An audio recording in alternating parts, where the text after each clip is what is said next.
is a presentation of Fox Sports. We are Baltimore. We are Ohio. The Royals scored first and never looked back, powering past the Tribe in Game 1 of this brief two-game series. An old nemesis hurt the Indians as the Royals turned a third-inning error into 3 more unearned runs. Maybe the Indians can wipe the slate clean. It's a great matchup of young guns today. Trevor Bauer squares off against Yordano Ventura next on Sports Time Ohio.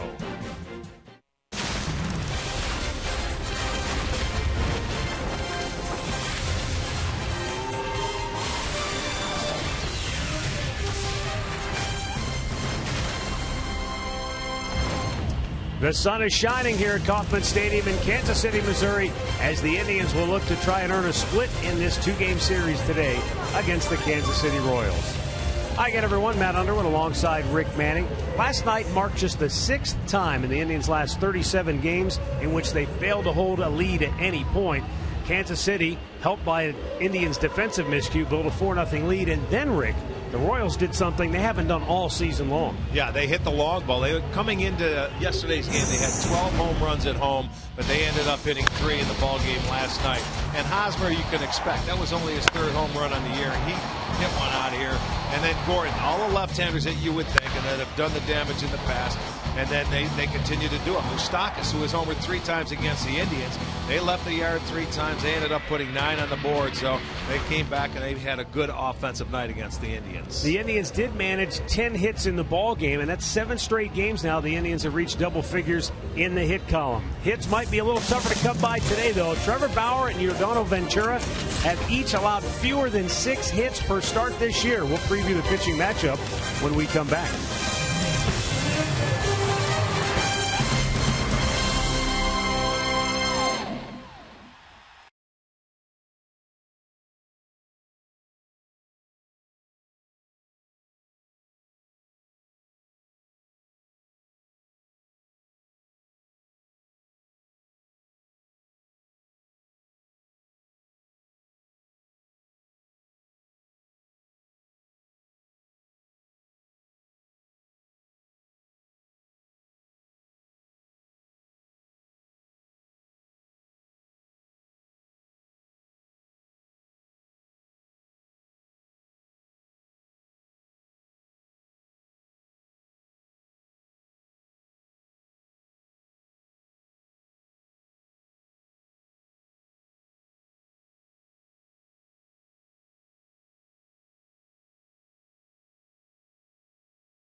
Is brought to you by McDonald's. I'm loving it.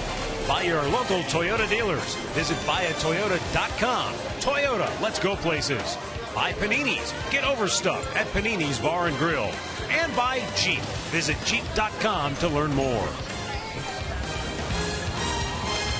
Like the carousel, the road trip continues to spin round and round for the Indians. Here in Kansas City, they wrap up this brief 2-game set and then move on to Boston for 4 games against the Red Sox. Rick, when you take a look at today's pitching matchup, Trevor Bauer against Yordano Ventura, 2 of the really good young pitchers in the American League. And they have an opportunity to match up against each other for years to come. But for the Indians, Trevor Bauer back on the road again. He's still looking for his first win in his career on the road. He pitched a decent game when he was in Texas. Still came out to a no decision. But you like the way he's throwing the ball. It's been much better this year, 1-2 and a 4.08. Now he's going to go against Yordano Ventura. His last 5 starts, he has struggled, but this young man has a terrific arm. He's got an explosive fastball that can be up around 100 miles an hour. He's got a very good curveball, and he can mix in his changeup as well. So when you get an opportunity to get a ball out over the plate, don't foul it off. Hopefully you'll get a hit, and you can see what happens. They need to win this one to split the series. Ventura has been victimized by a lack of run support. In 6 of his 11 starts this year, Kansas City has scored 3 runs or less. We'll see if the Indians can keep the big bats booming here against Kansas City and get out of town with a split. The play-by-play is coming up next.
Ball is brought to you by your Northeast Ohio Honda dealers, by the Cleveland Clinic. Call today for an appointment today, and by the Northeast Ohio Ford dealers. Lots of sunshine here in Kansas City, and speaking of sunshine, let's welcome in our own Katie Witham, who's down there basking in the glorious glow here in Kansas City. She's got a scouting report on one Yordano Ventura. Well, Matt, the Indians got a taste of Ventura last season back in September. Terry Francona said today his stuff is still electric. His goal when he steps out there on the mound is to speed you up with an upper 90s fastball, then slow you down with a very good changeup or a curveball. Now, the good thing for the Indians, Matt, he's been inconsistent and he's dealt with some elbow issues this season so far. What they want to do when they step up to the plate, make him work for everything, force him to throw the ball over the plate and get that pitch count up. Yeah, I think that's going to be the most important thing, Katie. You hit on it right there at the end, Rick. They have to make him throw strikes. Yeah, maybe easier said than done when a guy throws almost 100 miles an hour, but you can't chase. No, I don't think they will. They will make him get in the strike zone. He's been a little erratic in his last 5 starts. Let's look at Terry Francona's starting 9 today. Brought to you by Progressive. Michael Bourne will lead it off. Then it's Alani Chisnall who goes into the 2-hole as Asdrubal Cabrera will get the day off. Michael Brantley batting third, then Jason Kipnis, followed by Carlos Santana, and then David Murphy. Yan Gomes 7th. Jason Giambi will DH and bat 8th, and Mike Aviles will hit 9th. GMC starting pitcher is Yordano Ventura, 23-year-old, making his 12th start of the year, his 15th in his big league career, so he is still a rookie. Made his major league debut against the Tribe last September on the 17th. It was a no decision. But on the year, he's 3-5. You can see he has 60 strikeouts in his 63 1/3 innings. So he has a power arm. The guy can get you to swing and miss. But the Indians' job, they're going to try and get him in the strike zone. Michael Bourne stands in, ready to get us underway. Ventura fires, and a belt-high fastball in there for a strike.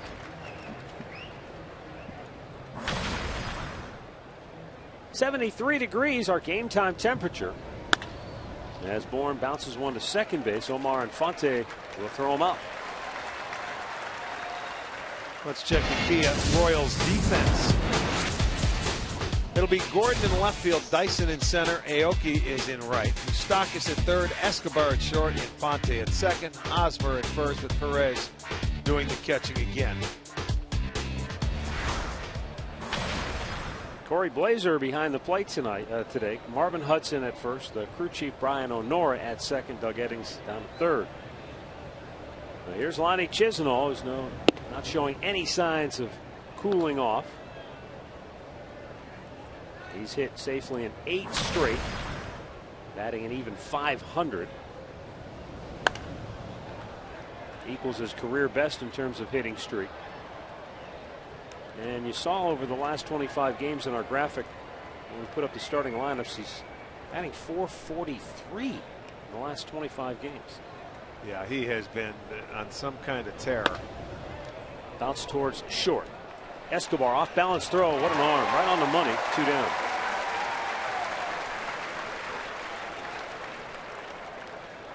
Keys to the game brought to you by Akron Children's Hospital. Clean it up on defense. No extra outs. And for Trevor Bauer, down the strike zone.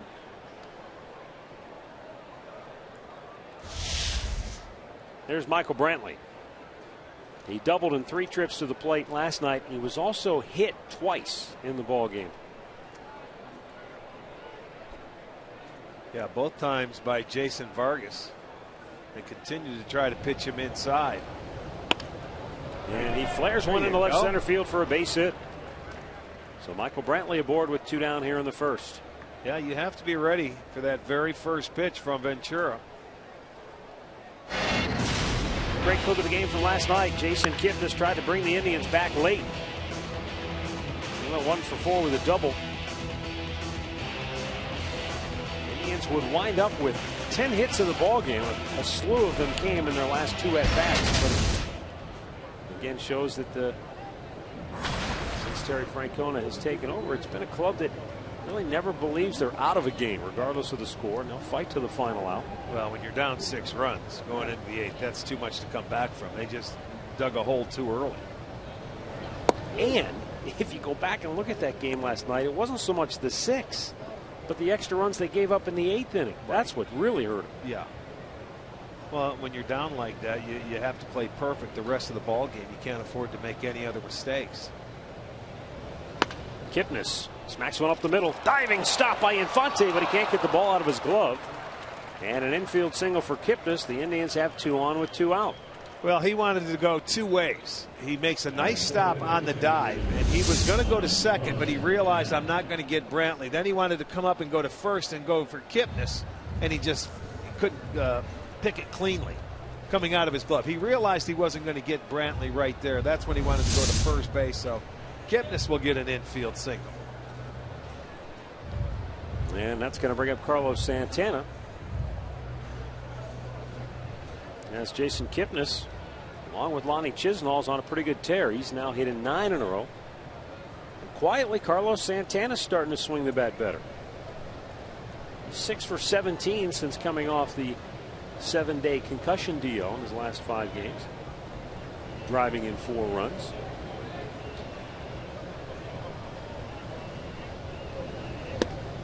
This is a guy who normally would be right up his alley. Hard thrower. Santana loves the fastball. And you know, you get into certain counts, and I would think that you're going to see a fastball more times than not when you get into hitters counts.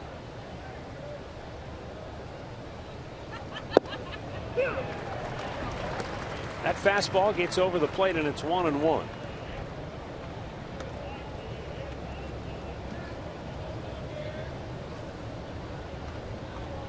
The Indians score first. They're 23-13 on the year, and they've done a lot of that lately. But this bouncer will probably end the inning, and it does. No runs, 2 hits, 2 men left. Now the Royals come to bat when we come back.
Kansas City, here's the Royals starting lineup for manager Ned Yost, brought to you by Toyota.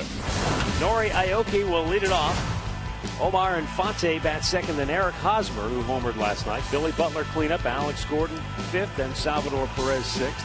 Mike Moustakas, he hasn't hit much against anybody else, but boy, has he hit against the Indians. And Alcides Escobar, followed by Gerard Dyson. Our GMC starting pitcher, 23-year-old Trevor Bauer. He's coming out. He'll be making his 6th start this year. His 3rd on the road. Still looking for that first road win. First time he's ever pitched against Kansas City. And in his last start, he matched up against Yu Darvish and fell behind early, but the Indians battled back. He left with the game tied at 4 and had a no decision in that ball game.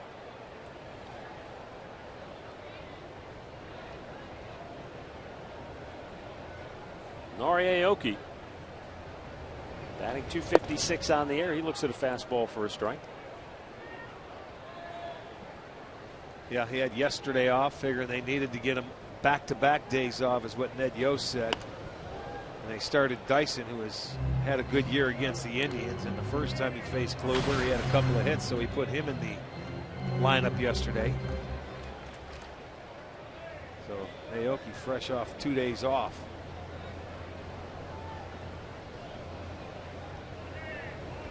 Curveball, punch toward left, but it hangs up for Michael Brantley, one away.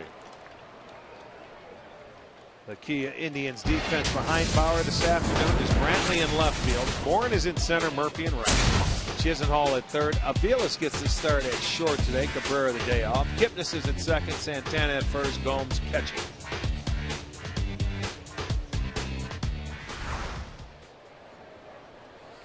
Here is Omar Infante.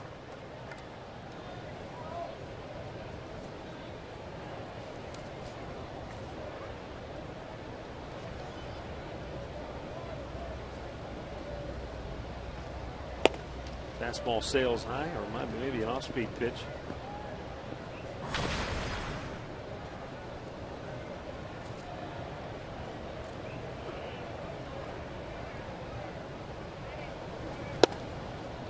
Outside corner for a strike.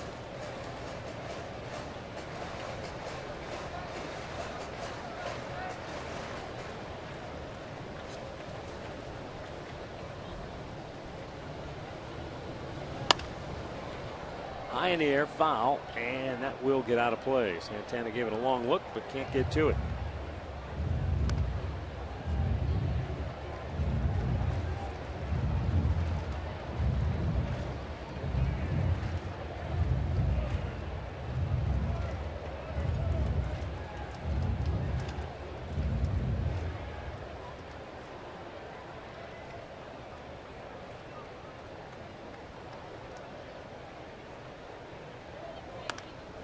Found out of play once again.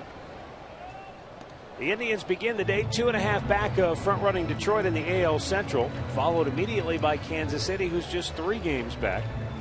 The Royals have won 3 in a row in 6 of their last 8. And despite the loss last night, the Tribe has still won 9 of their last 11 overall.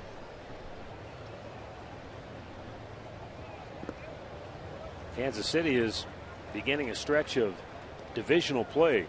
Starting with last night's game, they've got 9 straight against the AL Central. And that's why they hope they played better, because they have the worst record in the Central Division.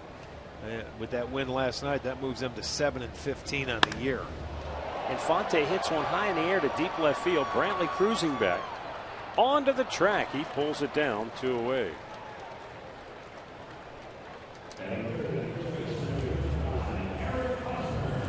Well, Rick, last year for Kansas City, they really struggled in the month of May. They got hot in June, but by then they were so far back. It was an uphill climb for the Royals. They played better in May this year. Now they're hoping that they can get hot in June and put themselves in position for a second half run. Here you'll see the Central Division. Now the teams are playing within. They're the only team under the 500 mark.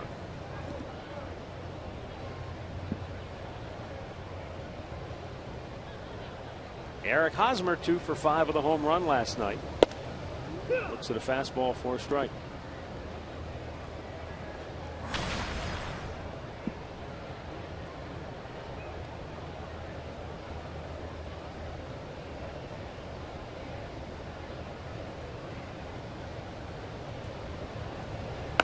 Breaking ball, kind of a half swing from Hosmer. Well, last night he had a couple balls down in the strike zone.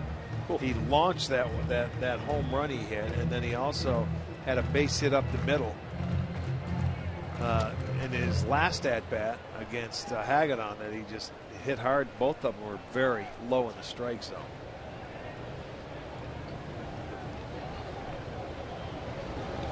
Bounced that one well in front of the plate. He went down. Watch him smoke this pitch. I mean, that had middle of the plate. It was down knees or just a shade below, but he hit it a long way.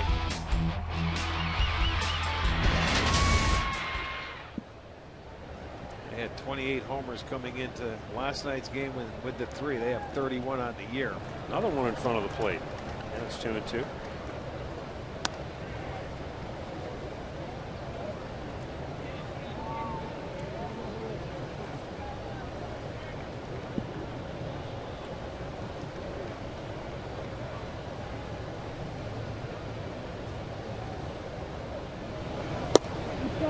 Just missed inside, and now full count.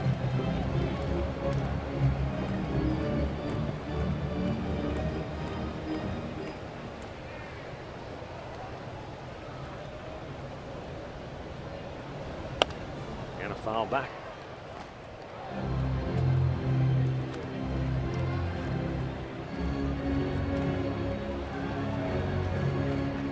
Billy Butler would be next if Hosmer gets aboard.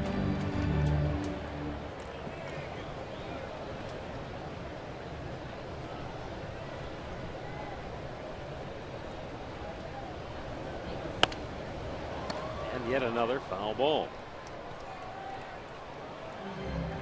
It's amazing with Hosmer that he loves the fastball down, loves the low pitch, but he can still get to the pitch above the belt. That was letter high. Well, that was a ball too. I mean, he could have been on first, but that's where he's got to really target on getting down in the zone. Easy play for Santana, and the side is retired. Howard sets him down 1-2-3, and we have no score after 1 in Kansas City.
For the Indians, 6, 7, and 8-2 up. David Murphy, Yan Gomes, Jason Giambi.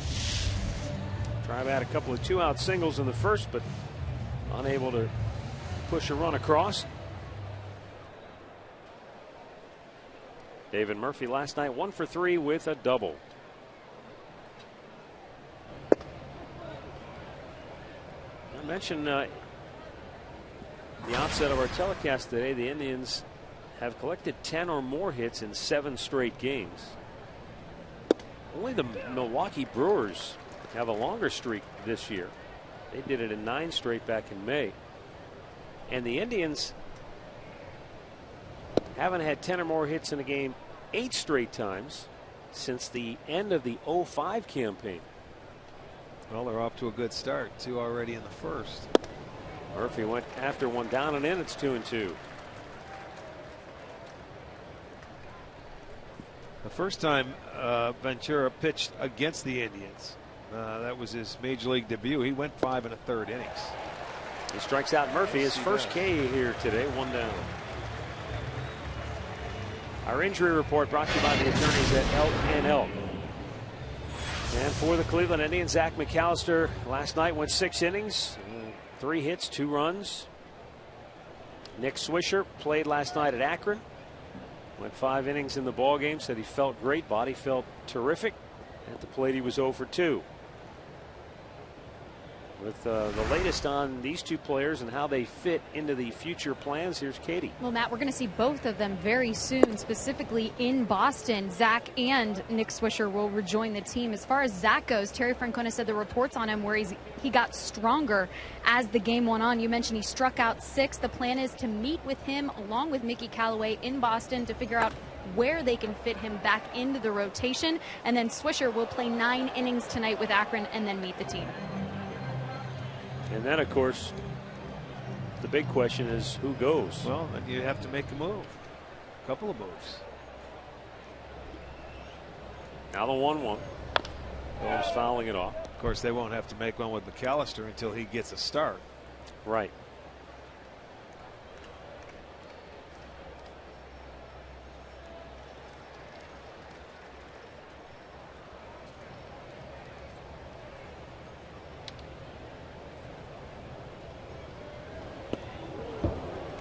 In tight to the backstop it goes, and the Indians don't have an off day until the 23rd of June, so it really there's no way to kind of manipulate the rotation.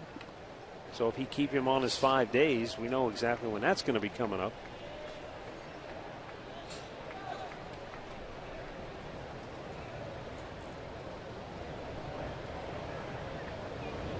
Broke his bat and pops it straight up. Smokes. Did you see that bat go into the netting?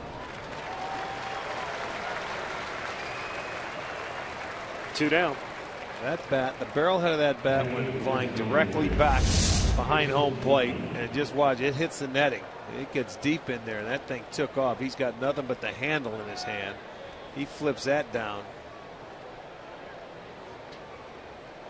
You don't really get a chance to see where that barrel lands, but it goes off the netting. 2 down for Jason Giambi. And the Indians DH comes in batting 140 on the year. A couple of homers, 5 driven in. And a bouncer towards the second base spot. And they throw him out. That's Mike Moustakas, who was over there with the shift on. And the Indians go 1-2-3. No score, middle of the second.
We are participating in the home run challenge once again, and today every home run is now worth $5,600 for prostate cancer research, and you can make a pledge. Go online to homerunchallenge.org.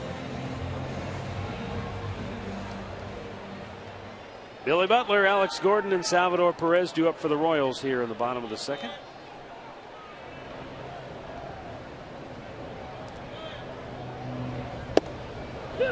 And a fastball in there for strike one. Butler was 2 for 4 last night, drove in a couple of runs with a base hit.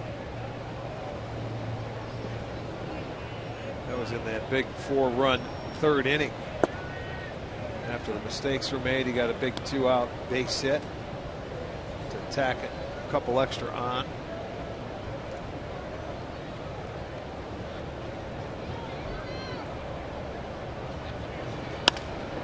Line to right field. There's David Murphy. 1 away. Already time for a Mazda game break. Back to the studios. Here's Al Pawlowski.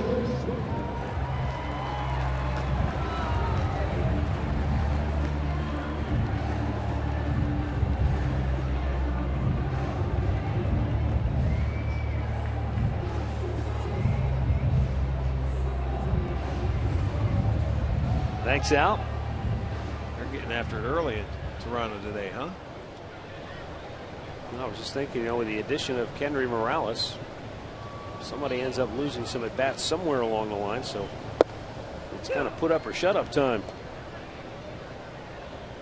Well, you have to think that Morales has got a DH for a while till he gets in some kind of playing shape. Yeah, I couldn't believe he jumped right in there. Got a base hit in his first game. Swing and a miss by Gordon. It's 0-2.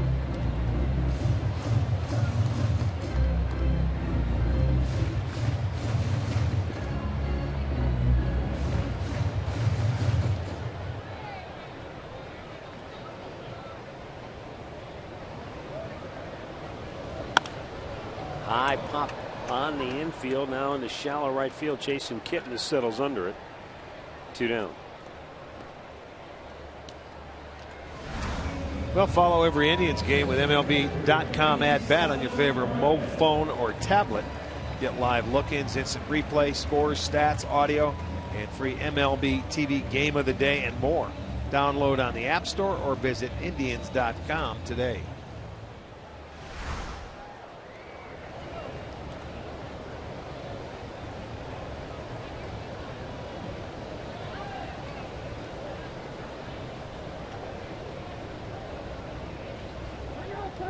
Time is called.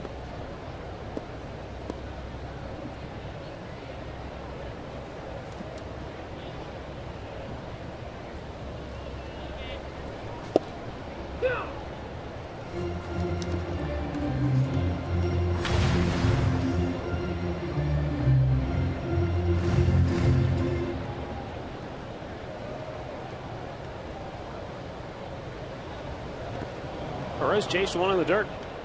And it count is 0-2.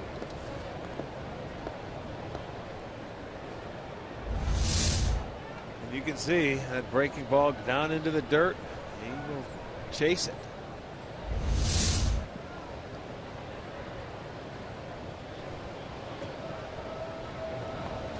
Oh, locked him up with another one. Bauer gets his first strikeout. He's retired the first 6 Royals to start the game. We are scoreless through 2.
Dollar Dog Night on June 20th.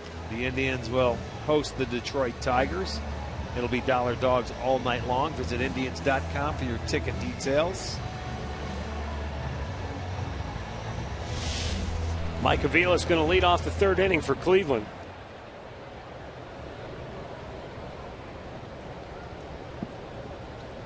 You go back to last Friday down in Arlington in that series opener.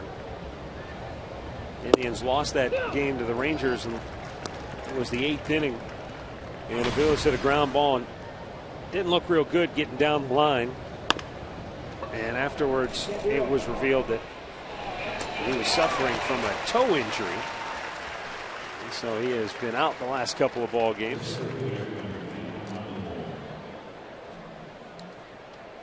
One down, top of the order now, Michael Bourne.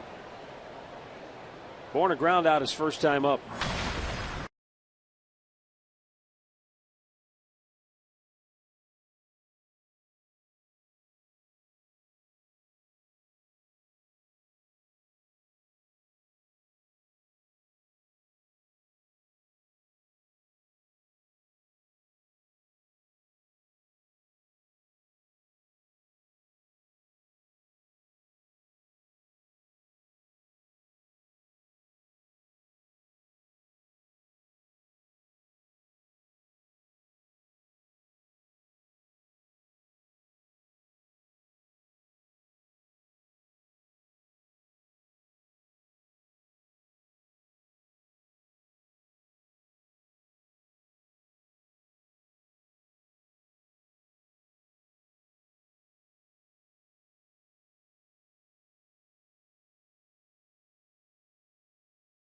Is a catch for Alex Gordon. The Gold Glover in left field went down and took a hit away from Michael Bourne.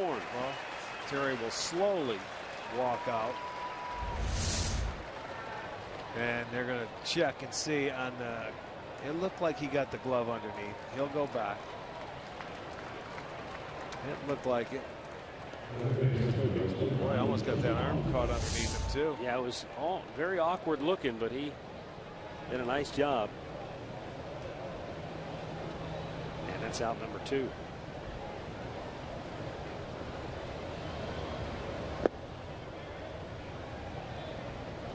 Stat of the game brought to you by Buick. During his 8-game hitting streak, Lonnie's hit .500. And over his last 30 games, he's still batting .408. So he's been locked in for a long time.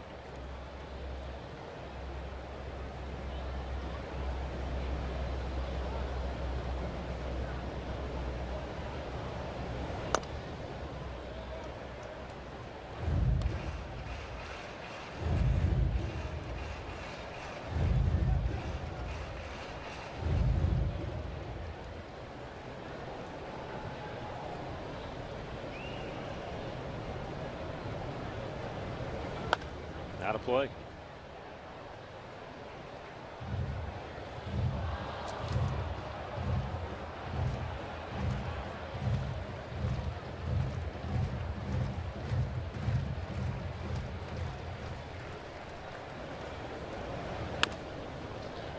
Bounces one up the middle, and Escobar can't throw him out. Did he throw it into the dugout? Yep. Yes, he did. It did get into the dugout, and so Chisenhall will get second base after the single, and then the air allows him to get into scoring position. Well, he tried to make the great play, and he has a good arm, but the throw was a little high, and he would have beat it out anyway. Lonnie would have. That's just the way he's going right now, and you can see Escobar trying to get it over the head of Hosmer into the dugout. So a base hit and an error. Only the 4th error for Escobar all year. Pretty solid shortstop defensively. But now the Indians with a chance with the runner in scoring position, but there are 2 outs.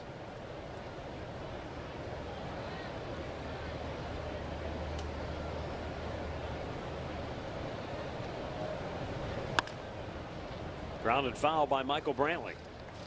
Brantley's driven in 43. Jason Giambi recently singing his praises, saying, I could see Michael Brantley becoming a guy that could drive in 100 runs. And he said, I think he's a guy that could challenge for a batting crown because of the way he has consistent at bats. He goes, every single game he's got at least one at bat where he hits a stinging line drive somewhere. I think what you'll see too, the more with Michael Brantley, is he'll start walking more because he's proven he can hit the baseball consistently, and pitchers will just start, they'll maybe want to take somebody else behind him in situations. He's been so good driving in the runs, especially with 2 outs in this situation, and a very key RBI guy. Not this time. Nope. Big hop for Infante, flips it over, and the inning is over. Middle of the third, still no score.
As Escobar remains in scoring position at second base. And up comes Nori Aoki.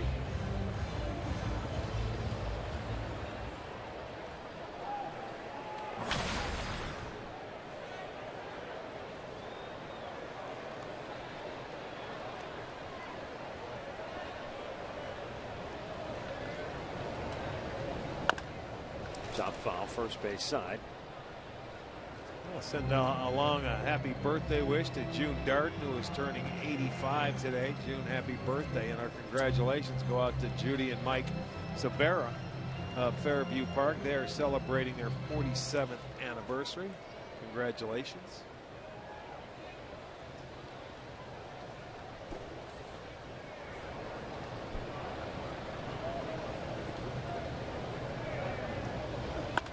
Line drive, base hit, left field. Brantley charging. He's got it. They're going to put the stop sign on Escobar.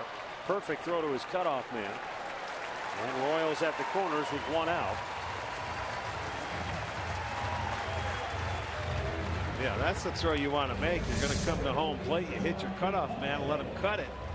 And you keep the double play in order. Brantley had this ball before Escobar could even get to third base, so they had to hold him up. But if you're going to make that throw, that's what you do. You hit your cutoff man. And the batter will be Omar Infante, who flied to deep left his first time up.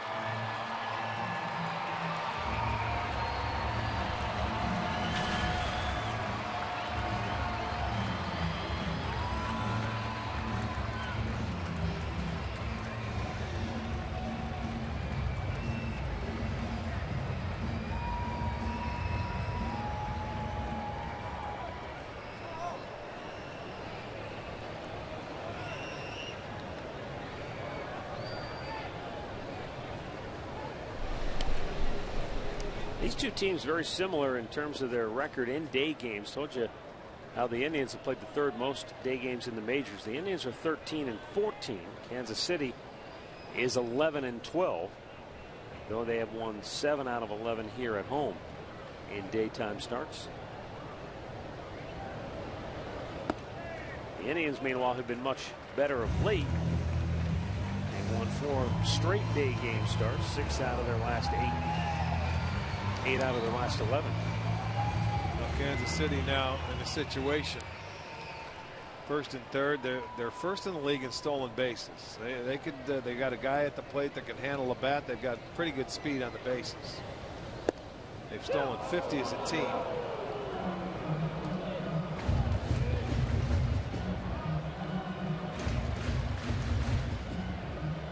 One ball, one strike.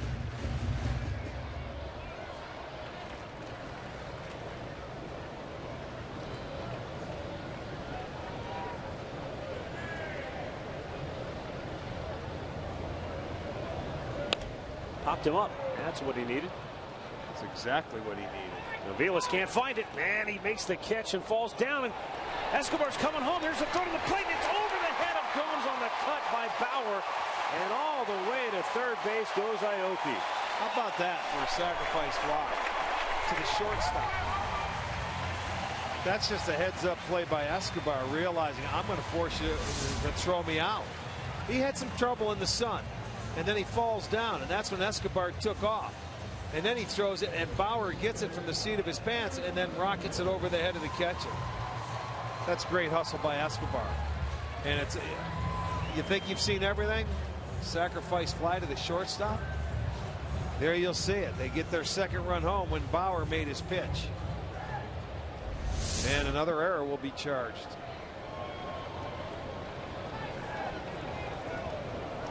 The error is going to be on Bauer.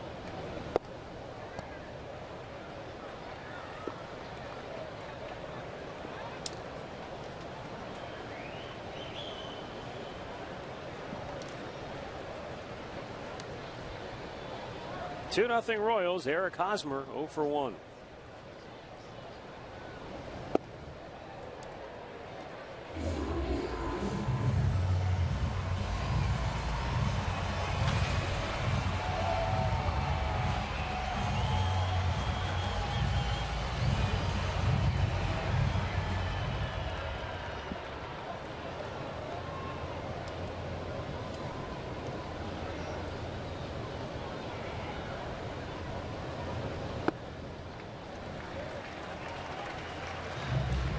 3-0 the count on Hosmer. You may never see this play again for quite some time. Look at Escobar. As soon as he saw that Aviles went down, he says, I'm going to go.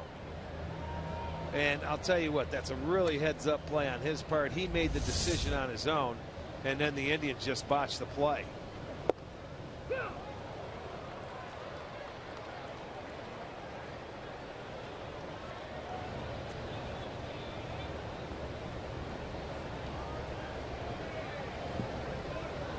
How many times you'll see a sacrifice fly to the shortstop on your scorecard?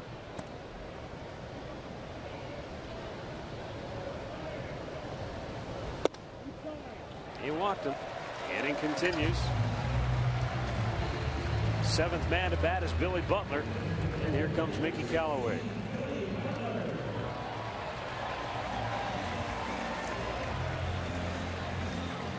Don't forget, you can tweet your photos to us using the hashtag STOFanPhoto for a chance to have them shown during one of our telecasts this year. It's all courtesy of AT&T.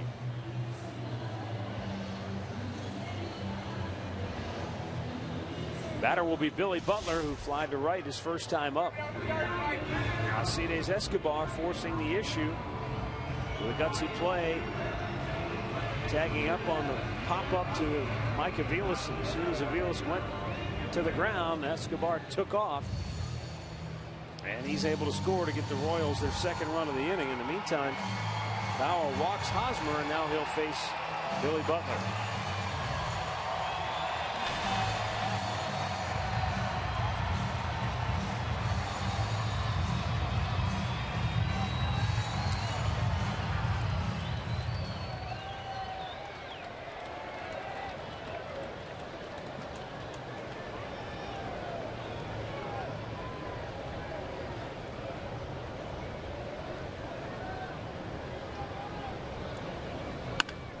Hits it right to Aviles. Goes to second, inning-ending force. Royals get a pair, and after three, they lead it by a score of 2-0.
Two nothing Royals as we go to the fourth inning. The Indians have collected 3 hits in the first 3 innings.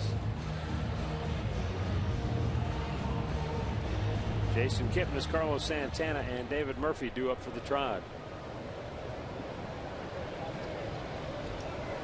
Kipnis with an infield single his first time up.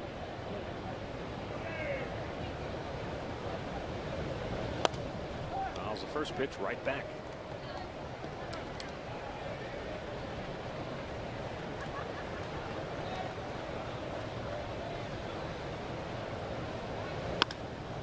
Bouncer towards second. This time Infante fields it cleanly and throws him out, 1 away.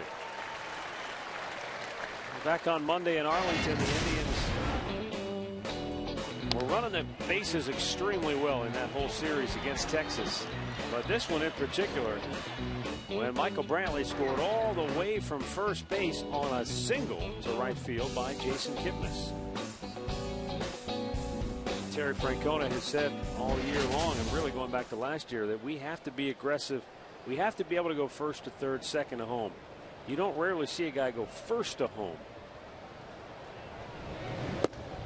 especially on a ball that ends up being only a single. Well, you saw the hesitation that Rios had in right field where he double clutched, and that's the decision that Sarbaugh made to keep the runner going.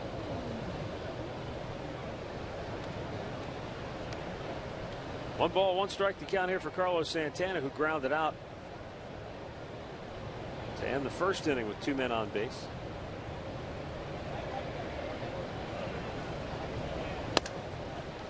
And a little weak ground ball to first. 2 down. There's Terry Francona with our Here Right Audiology. Sounds of the game on that aggressive base running. I thought that play in particular was really fun because you could see it unfold from the dugout, and Sarby got in position where if they make that throw to second and Brantley gave the effort, where it was really fun to watch because Sarby was watching it unfold, Brantley gave him the effort so Sarby could send them. And again, at that point in the game, runs are huge. You know, the way the score looks at the end, that's at that time of the game, that was a big play. David Murphy swing and a miss. He struck out his first time up. Mike Sarbaugh doing a good job down there at third base, and so often is the case that the third base coach only gets noticed when the guy gets thrown out at the plate. But well, the guys in the dugout appreciate it, and that's what a third base coach needs, is the effort from every player out there on every given day, because he's the one that has to make the decision.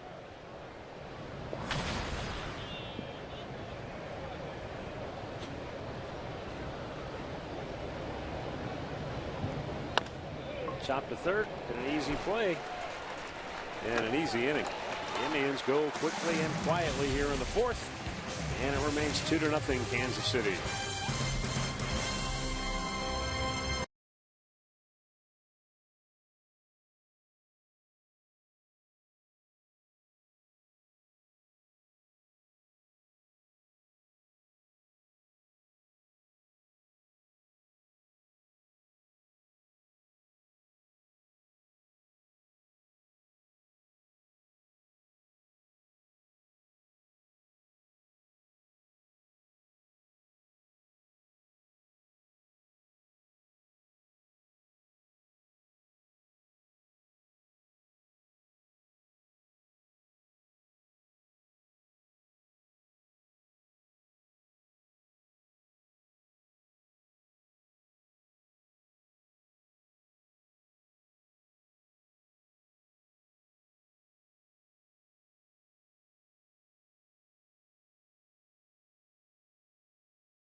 Receive an Omar Vizquel replica jersey. That'll be on June 21st. The Detroit Tigers will be in town, and you can celebrate the former shortstop's induction into the Indians Hall of Fame that day. Plus, enjoy fireworks after the ball game to Led Zeppelin music. You can visit Indians.com for your tickets.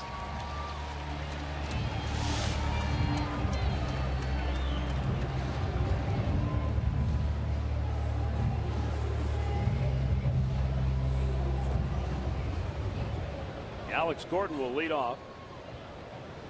Bottom of the fourth, he popped up on the infield his only time up.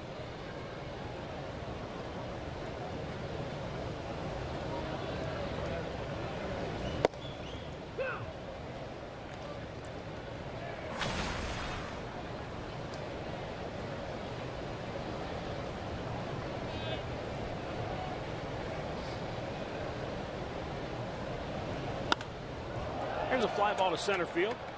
And Bourne break fighting the sun. He's got it. One away.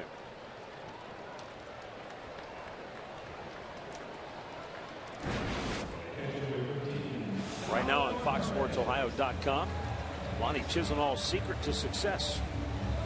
Mike Pettine's comments on Johnny Manziel's extracurricular activities.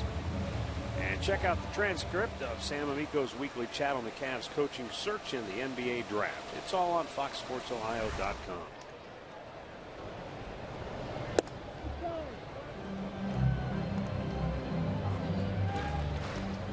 Well, you have to love the media coverage of the NBA Finals. After every game, the world is coming to an end for whoever loses. Fly ball left center field. That's a gapper, and that one is going to bounce in short hop defense. And Perez has himself a one-out double. Second extra base hit of the game for Kansas City.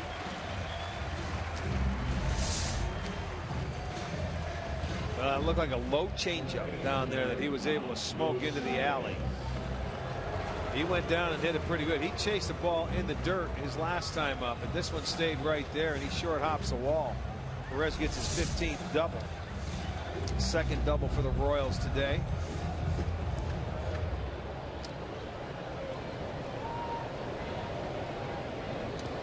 And up again comes Mike Moustakas. He doubled in the third and got it started for the Royals, just like last night when he walked and sparked their rally.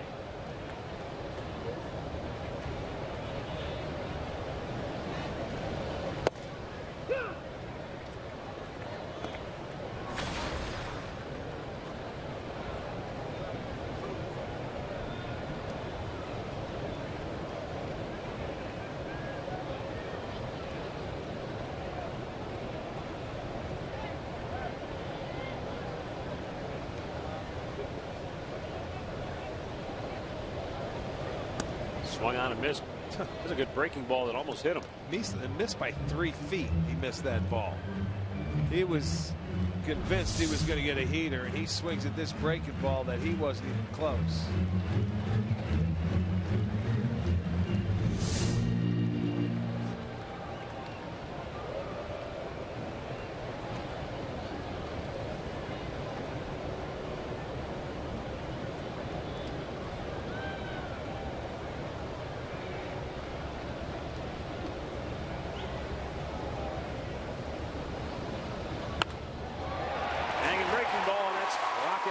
Center field. Perez coming in the third. He'll be stopped there. This time Bourne hits his cutoff man. A bad pitch by Bauer. 0-2. 0-2 pitch. He gets ahead, but he hangs it. And he leaves that curveball up, and he gets an easy pitch for Moustakas to take advantage of. He lines it into center field for a single. He's 2 for 2. They hold up Perez, so they have runners at the corners now with a chance to add on to a 2-0 lead.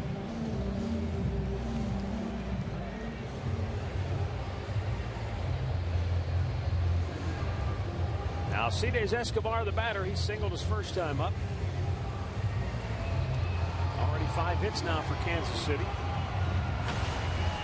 And all of them in the last 2 innings. Remember, Bauer retired the first 6 in a row to start the game. Well, it's the bottom part of the order that's doing the damage. The Moose. He's back here in Kansas City, especially when the Indians are in town. You can't hit anybody but the Indians. Escobar. 2 hits in the 2-game set.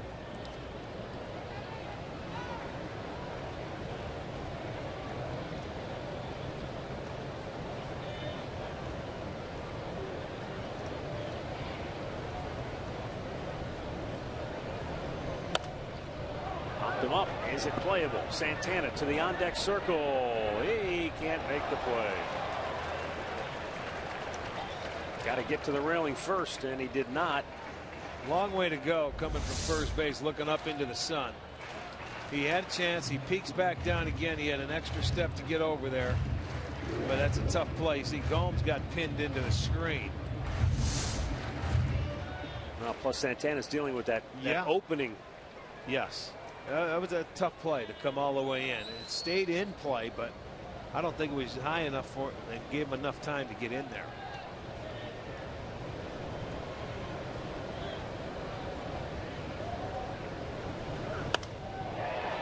ball deep to left. That'll get the run home from third. Perez will tag. He'll come home, and it's 3-0 Kansas City. All on sacrifice flies. 22nd RBI for Escobar.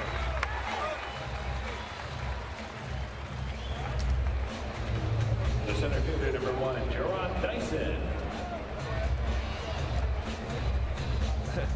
So their sacrifice flies have gone to 6, 7, and 8. And it is 3-0 Kansas City. And Jarrod Dyson, the batter. He drove in the first run of this game.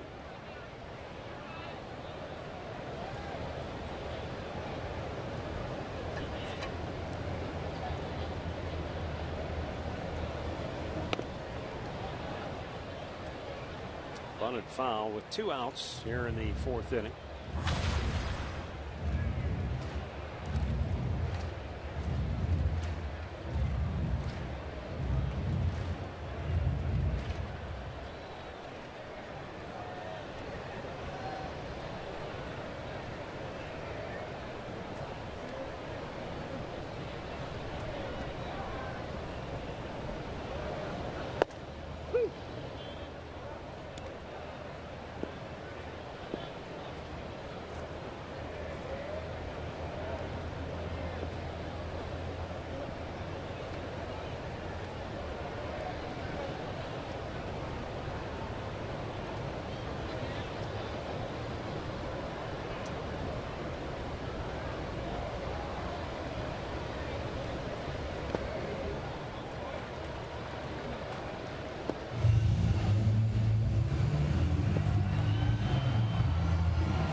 Just over 60 pitches on the afternoon. 44 have been strikes, so he's thrown a lot of strikes.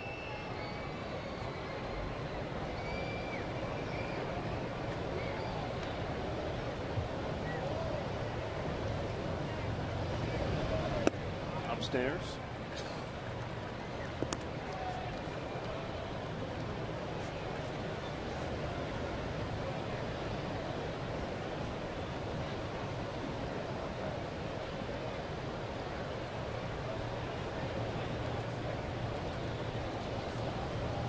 Holmes taking a long look into the dugout before he goes through the signs here.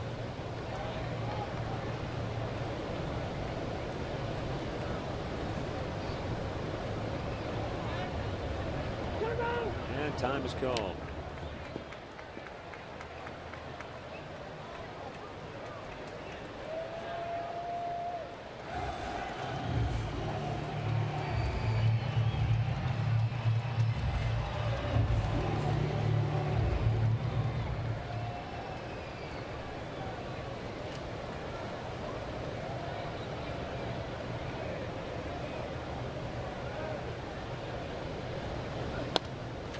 Found right back. It stays 2-2.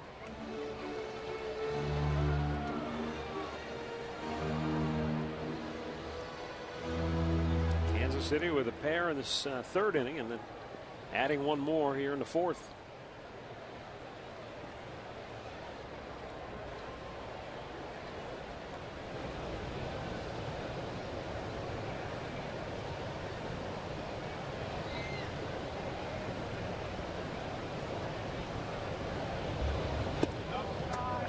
He hasn't had much success with his breaking ball.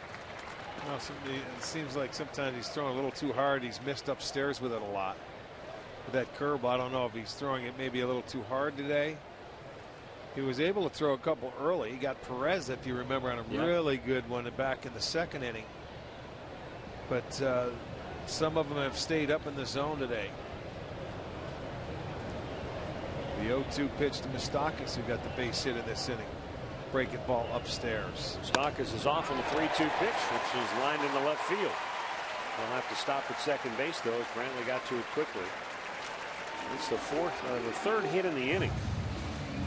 3rd hit in the last 4 batters. Well, and when you say it, when you're having a tough time with a breaking ball, you know you're going to get a fastball 3-2. If you're Dyson, you're hitting 9th. He's got to throw you a strike. So he stayed on it, and he's had a good year against the Indians as Dyson this year. Up to this point, Mickey Callaway is going to make a quick visit to try and settle down Bauer as he's getting to the top of the lineup for the third time. Well, all 6 hits have come in the last 12 batters. And Nori Aoki, who singled in the 3rd inning, will be the batter here with 2 on and 2 out.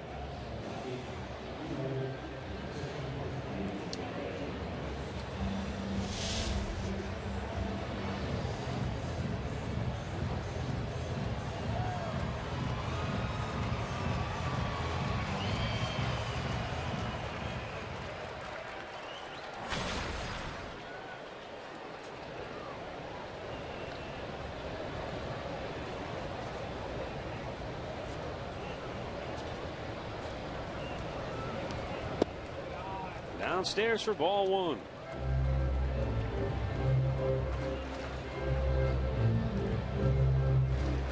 Aoki, a guy who primarily hits the ball on the ground. He's got 13 infield hits this year, tied for 2nd. He's a very good bunter.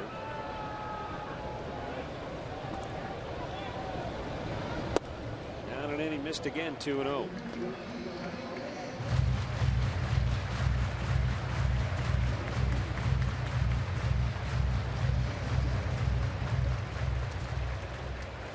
The Indians bullpen is getting busy. Looks like Mark Sapchinski's already getting loose.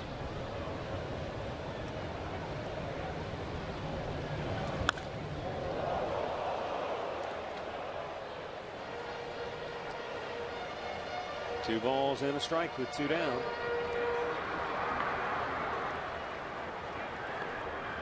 Mark Sapchinski, one of the Indians' top 3 relievers this year, has been getting a lot of work.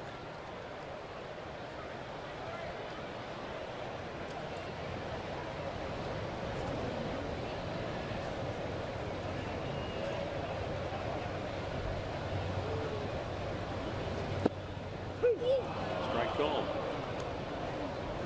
Didn't look like Aoki liked that changeup call. Check it out on our Nissan pitch tracker. He thought that ball was way outside. Might be right.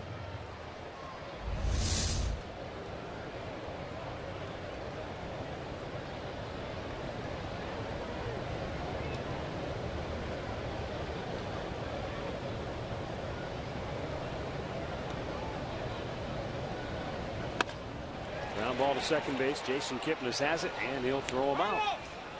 Royals tack on another run, and we'll go to the 5th with Kansas City in front 3-0.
Baseball is brought to you by Sunnyside Toyota, a quarter-mile west of the Great Northern Mall on the North Olmsted Auto Mile.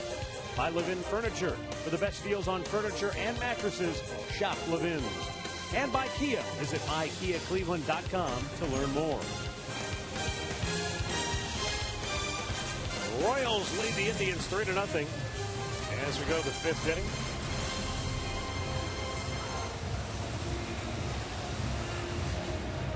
Tribe has 3 hits so far, but Giordano Ventura has retired 4 in a row.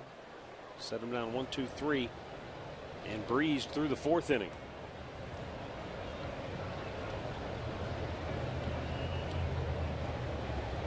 Yan Gomes shattered his bat his first time up. Popped up on the infield. For Ventura, this is his 5th consecutive start in this ballpark.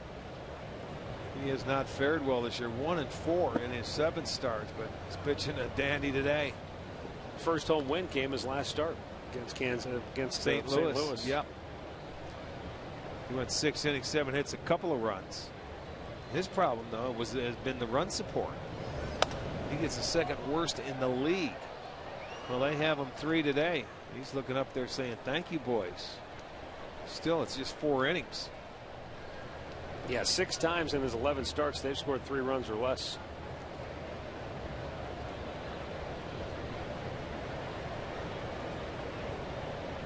Gomes trying to get something started for the Indians here. They're yet to get their leadoff man aboard, and it won't happen here. 2nd strikeout for Ventura.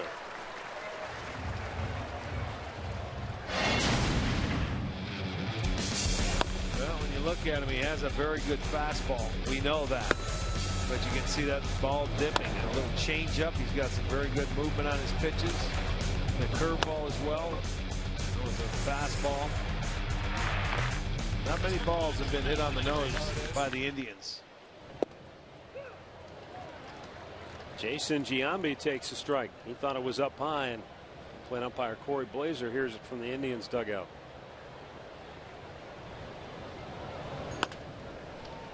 Ground ball again with the shift on. That's Moustakas, the 3rd baseman. 2nd time today he's thrown out Giambi, 2 away. Well, the Indians will host Miguel Cabrera and the Detroit Tigers a week from Friday, and all fans, you can enjoy the fireworks that'll take place, and the show will be set to the music of Nirvana. And also, come on out, rally alley before the game, family friendly pregame option for all you people out there. Fun, games, music. Yeah, Mike Aviles might be interested to know he has company, according to our Mike Bachta. Just since 2010, there have been 7 other instances in which a runner has scored from 3rd base on a pop-up to the shortstop. In fact, Michael Bourne has done it once as a base runner, and Gerard Dyson has also done it. Only Redbird can figure that one out.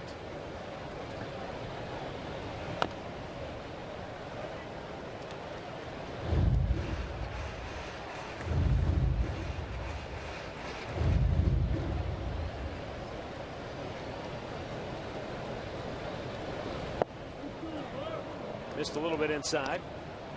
1-2.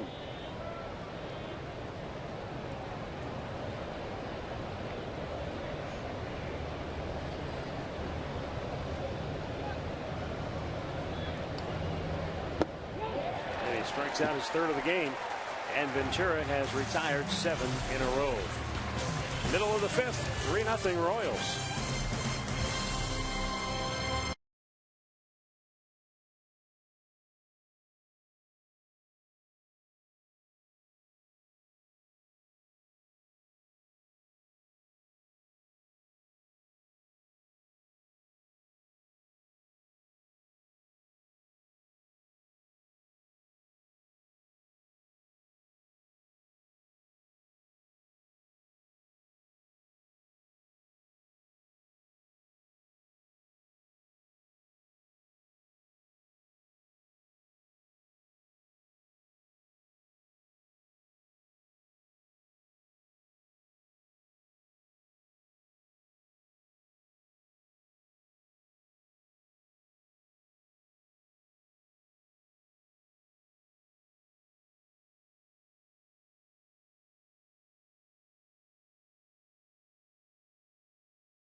3-0 Royals as we go to the bottom of the 5th. Omar Infante going to lead it off for Kansas City.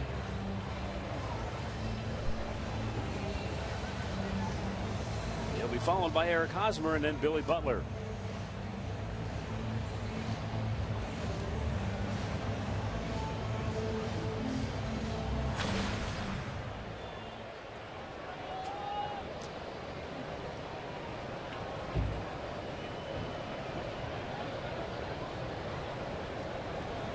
Infante just 2 hits in his last 26 at bats.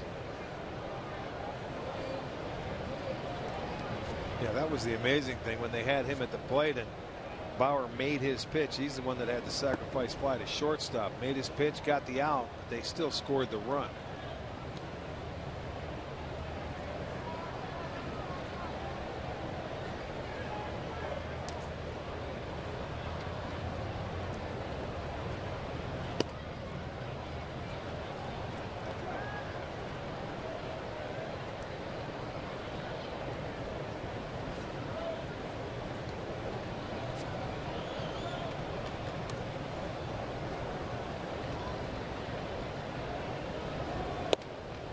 And a fastball in there for a strike. And the count is 2-1.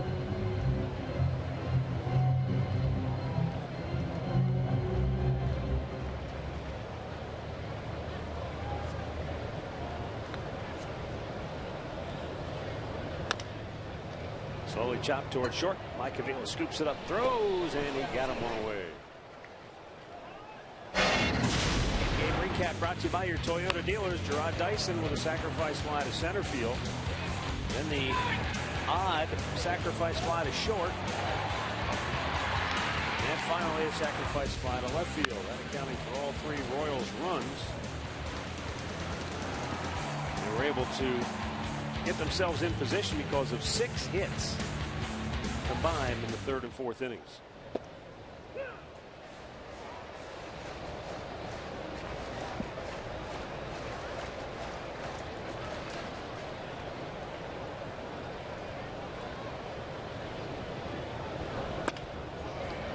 Line right at the second baseman Kipnis.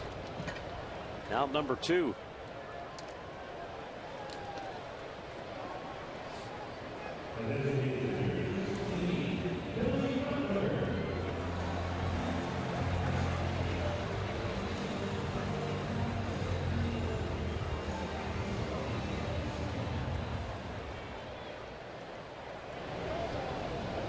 Up comes Billy Butler, 0 for 2 today, 2 for 6 now in the series.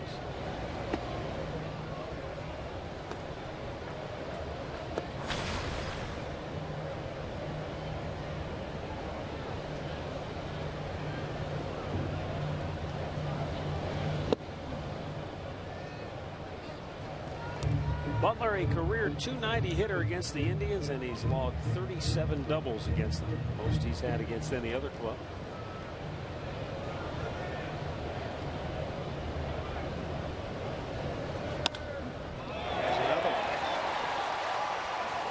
He's looking for number 38, and he's going to have it. But on the year, just his 13th. And that's a bit of a concern for Kansas City because they hold a big option on Butler for next year. But whether or not a small to mid-market club can afford to pull the trigger on, what is it, $12 to $13 million on Butler for next year if he's not going to be that middle of the order power guy that they need. Well, 1 home run and now 13 doubles for him, and this is just an off year for him, and it's not a good time for him to have it. But as we say, like Moustakas, they may be struggling against the rest of the league, but he seems to hit Cleveland just fine. Alex Gordon is 0 for 2 today. The other question I'm sure Dayton Moore has to address is, okay, let's say that you get to the end of the year and you say, you know, we can do better. Well, can you? Can you find a middle of the order hitter for less than $12 million somewhere else?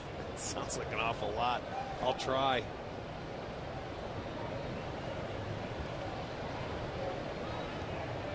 Well, if he's not playing a position, they're getting rid of the DHs. They're becoming a lost art. Just the DH. I know Butler has played some first base, but he's not what you consider a defensive guy at all. He's usually the DH, especially here when you have Hosmer playing first base, who's a Gold Glove guy. So yeah, I would think you might be able to find better.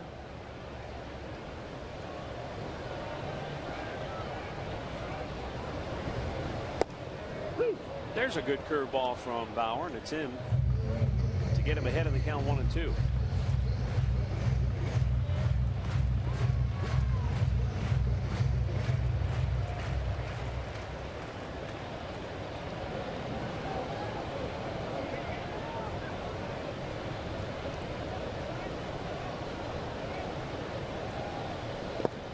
And the dirt good block by Gomes keeps Butler at second.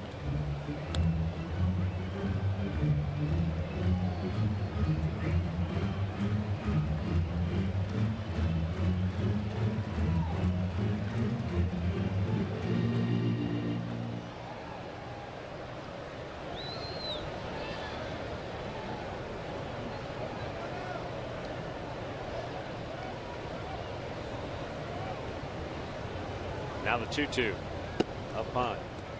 Tell you one thing, if next year there are any players out there like a Nelson Cruz, you could definitely save yourself some money.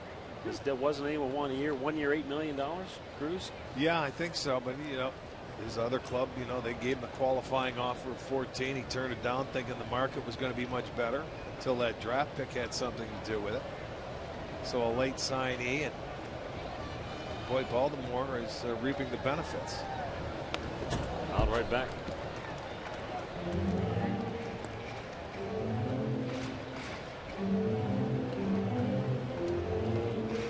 Still, though, I think for a club that has already had its problems offensively, consistently scoring runs, it might be better to stay with what you know as opposed to going out and acquiring. I understand what you're saying, but you got to take into consideration too, they've got James Shields. They'll probably lose the free agency. They may be able to go and look at a pitcher. I don't know how they want to spend their. You certainly can't do their shopping for them. I don't know what their minor league system holds and what you know, who's on the verge of the big leagues. That's going to be their decision that they're going to have to make at the end of the year.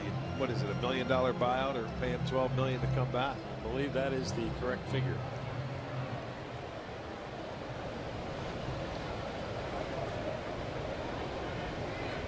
Three and 2 the count.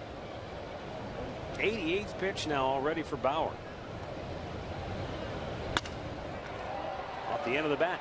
Bourne sprinting in. He dives and he makes the catch. Hangs on to end the inning. Nice play by Michael Bourne to get Bauer out of any further trouble. It stays 3-0 Kansas City.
get a look at our AT&T fan photo of the game.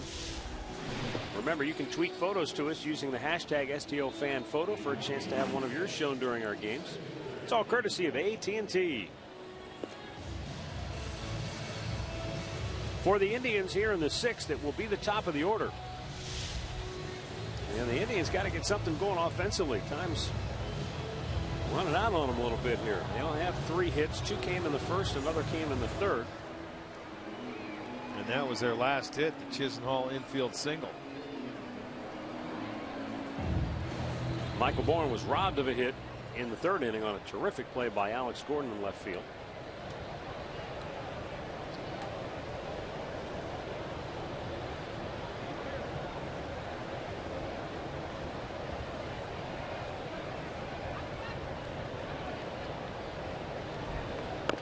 Bourne trying to bunt his way aboard. Ventura grabs it. Nope, can't come up with it. Nice. And Michael Bourne is aboard to start the 6th, and that's just what the doctor ordered. Yeah, get that leadoff man aboard. They haven't had him aboard tonight. This will be the first time. And Ventura came in. He wanted to barehand him. And anytime you want to see a pitcher make a barehanded play, that's what you want to see. No, Bourne just put it down in fair territory.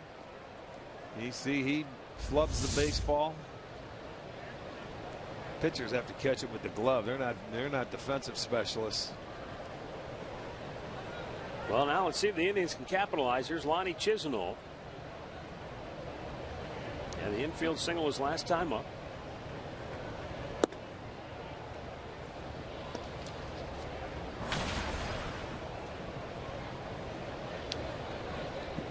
Lonnie with a hit now in 9 straight games.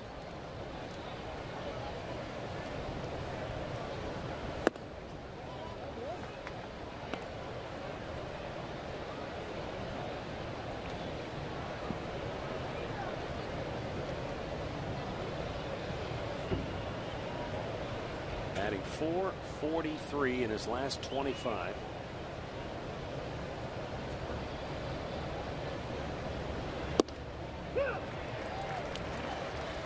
Two and 1 to kill. Going to make him get in the strike zone.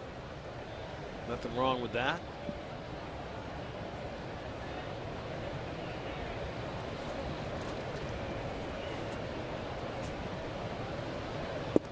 Upstairs, 3 balls and a strike.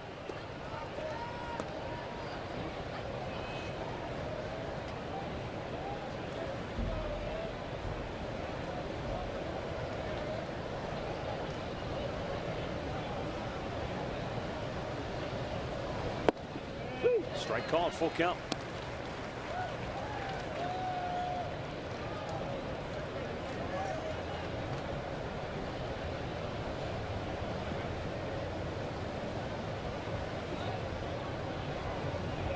Bourne aboard at first, leading off this 6th inning. And a bouncing ball single into left field by Lonnie Chisenhall as he stays locked in. That was well done.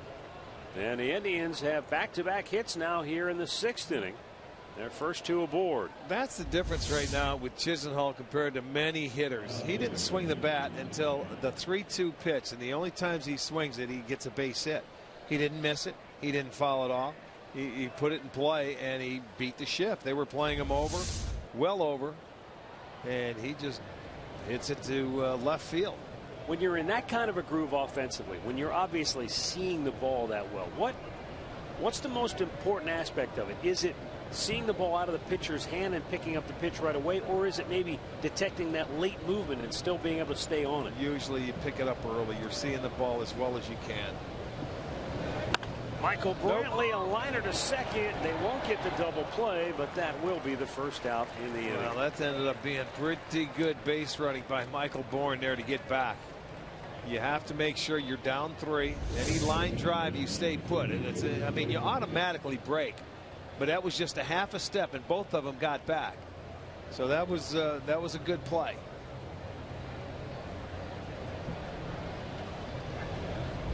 Well, up comes Jason Kipnis now. He's 1 for 2 today. He had a base hit in the 1st inning.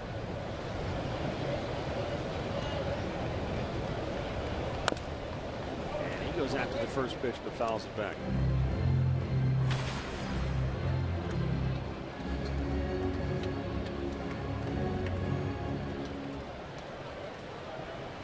Jason now has hit in 9 in a row. 12 hits in his last 36 at-bats. Low and away.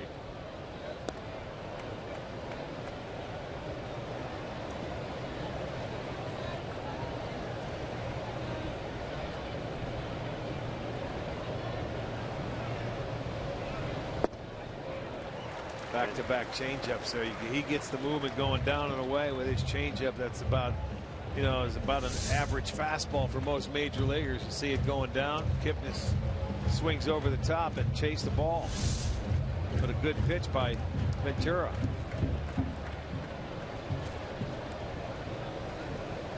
The 1-2. Tempted, but he's able to lay off, and the count evens up now.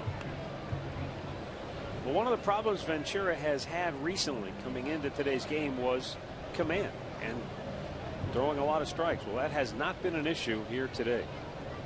He hasn't been behind many hitters at all. Kipnis in the air to center field, but Dyson is there to make the grab, and there are 2 down. Time for another Mazda game break. Here's Al Pulaski. Now, Kendrys Morales has paid dividends for the Twins since they signed him. In 3 games, he's batting .462, including this afternoon in Toronto. He had 3 hits and this bases clearing double in the top of the 7th inning. Helped Minnesota to a 7-2 win over Toronto in Canada. Matt? Thanks, Al. Minnesota began the day last place in the Central Division, but only 4.5 games out of first.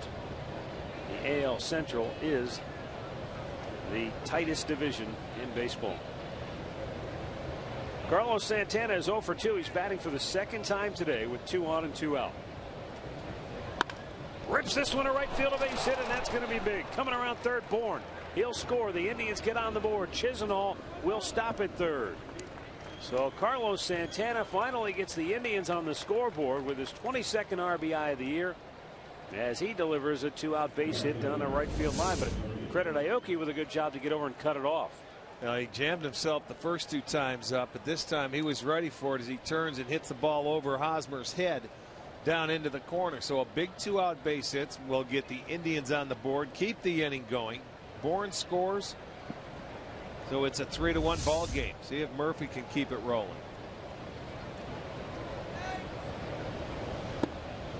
Swing and a miss. Murphy 0 for 2 today.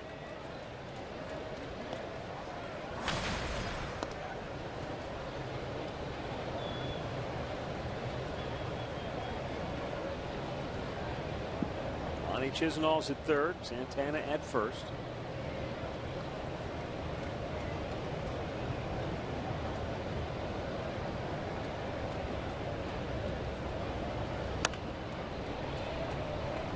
That's foul, and the count 0-2.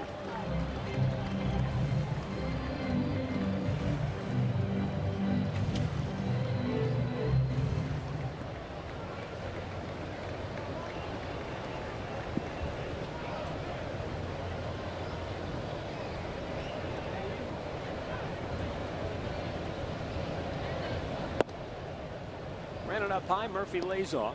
Change the eye level. Started him off changeup, went with a little breaking ball, slow breaking ball to get him behind 0-2, a high fastball. And that's the difference. This guy can run it by you upstairs. So Murphy, a good low ball hitter. We'll see if he's going to come back with another changeup and see if Murph's got his magic hands. Got a piece of that right there just to foul it off. Yes, he did.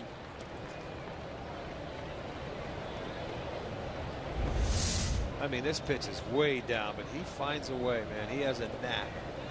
Fooled, and it looks ridiculous, but it's been successful.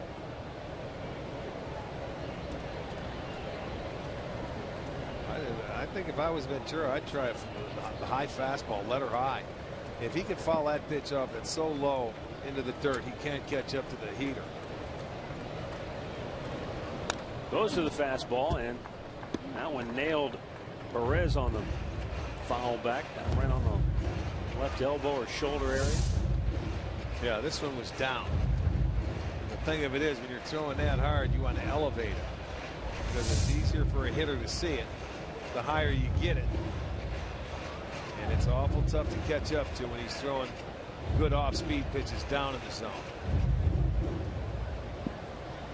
Mike Moustakas came in from third base to offer something to Ventura. Now he's ready with a 1-2. Popped him up. Escobar, the shortstop, makes the catch. Indians get 3 hits. They get on the board. They trail it 3-1, middle of the 6th.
Three-1 Royals on top as we move to the bottom of the 6th inning.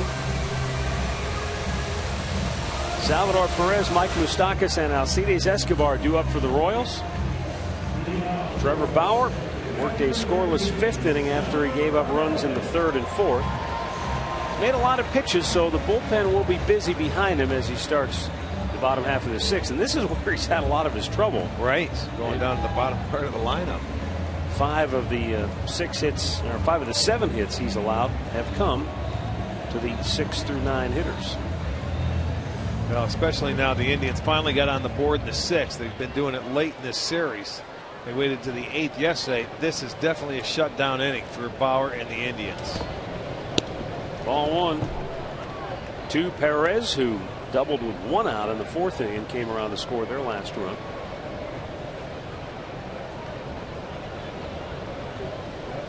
You know, he may have Zabczynski ready for the next guy, ready for Moustakas. He may not even get a chance to face him here.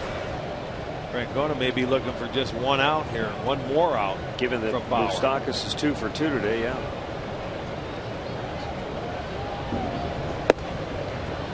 Now and he's 3-0 to Perez.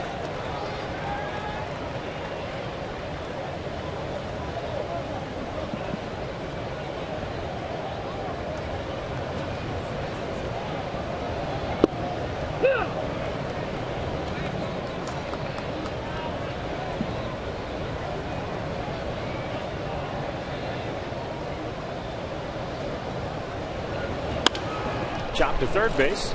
Monty Chisenhall gathers, throws. Got him 1 away. And here comes Terry Francona. So Trevor Bauer goes 5 in the 3rd innings here in Kansas City. He'll be charged with 3 runs on 7 hits.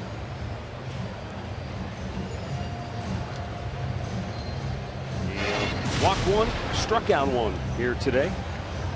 And he'll leave on the short end of a 3-1 score. Cleveland Clinic call to the bullpen for Mark Zabczynski. He's coming on next.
Get friends down at Progressive Field for Puppy Palooza.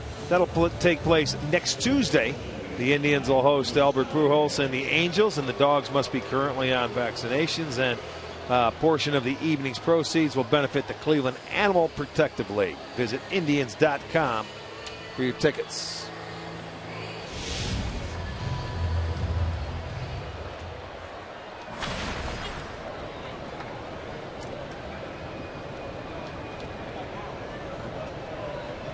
Mark Zipchinski, 34th appearance of the year, and his first pitch to Mike Moustakas is outside.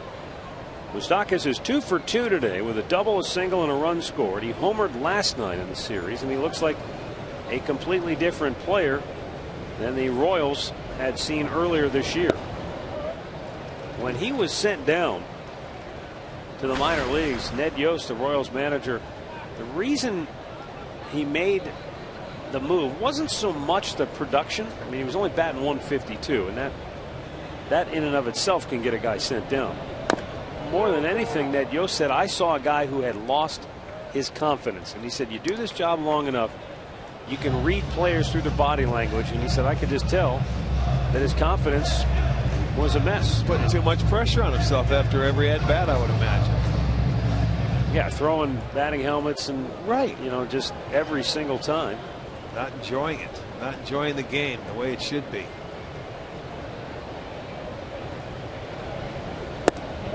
Just outside with it. But a funny thing happened on his way to getting his confidence back. Danny Valencia got hurt. And Moustakas said, when I went to AAA, I said, you know what? I've got to get back to where I was before. And no matter what happens, I'm going to be the same guy. Hard hit ball. Kipnis with the shift on. Throws him out as Santana gets back to the bag for out number 2.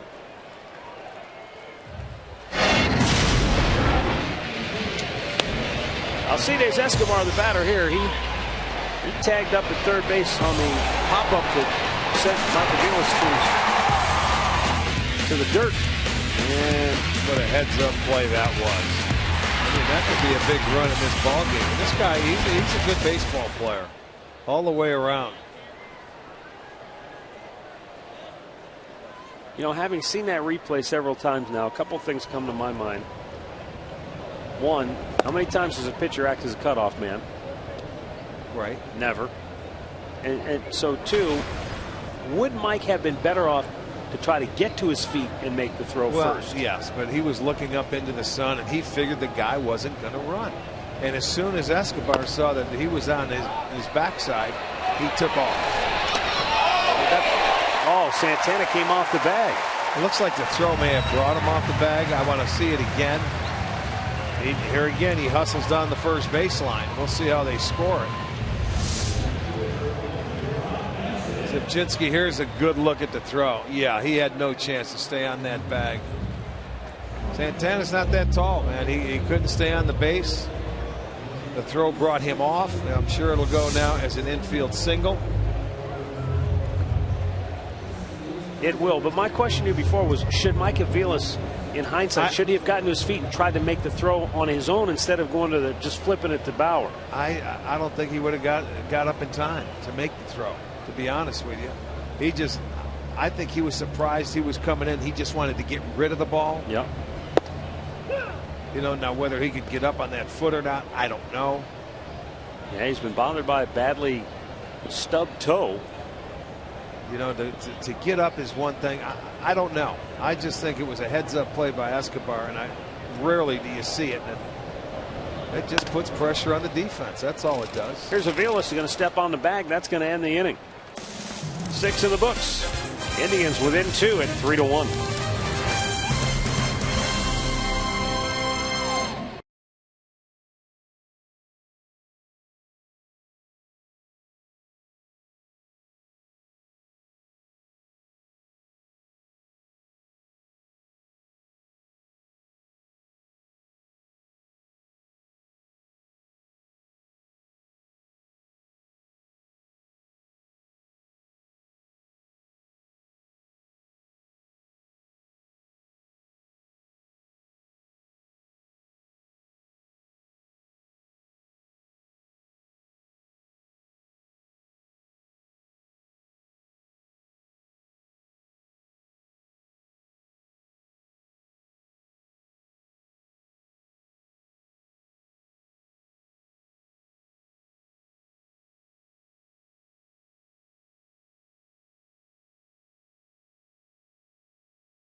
Going to the bottom, or they're going to the 7th inning.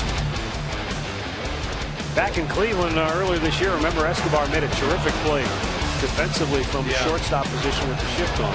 Yeah, he was way behind second base. We figured that out. He went over 120 feet to make the catch on that ball. And what a play it was. Well, look, he's a high energy guy. We've seen this from day one. This isn't anything new. This guy plays everything hard. He runs everything out. He's got good bat control. He's got a strong arm. Yeah. That's been a terrific deal for Kansas City. He's been a good everyday player. He's not the high-profile guy when you talk about shortstops in the American League, but I'll tell you what, he's a very underrated player. They gave up a tremendous pitcher, but I think they got pretty good players back as Yan Gomes drives one deep left center field. Dyson on the run makes the catch. Too much hang time for that guy in center field. Very spacious outfield, and you have to have speed to cover the gaps. And you can see Dyson was playing in right center field for Gomes and runs all the way to left center field and makes the play. So he had well over 100 feet to go and make that catch, but it had enough air underneath it. He's able to run under it and put it away for out number 1.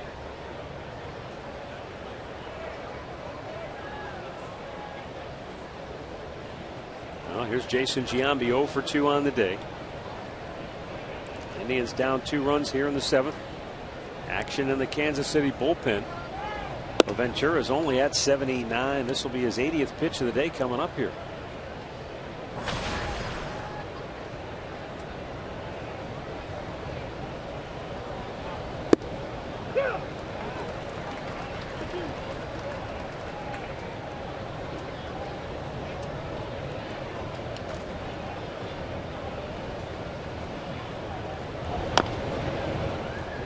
Out over toward the Royals dugout.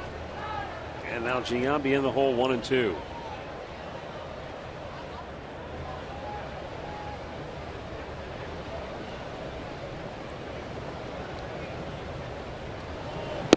Up and away, 2 balls, 2 strikes.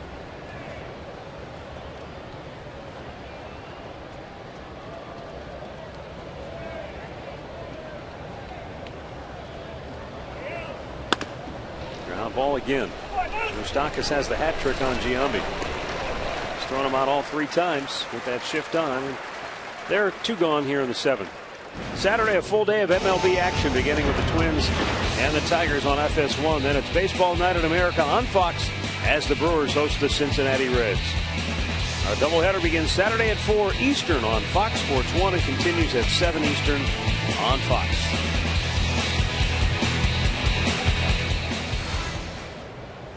Two down for Mike Aviles.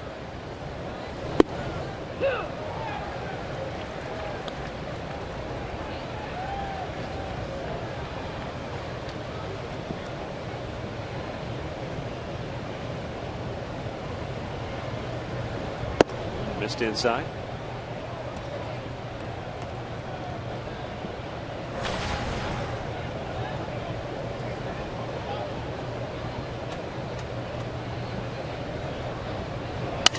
Broke his bat.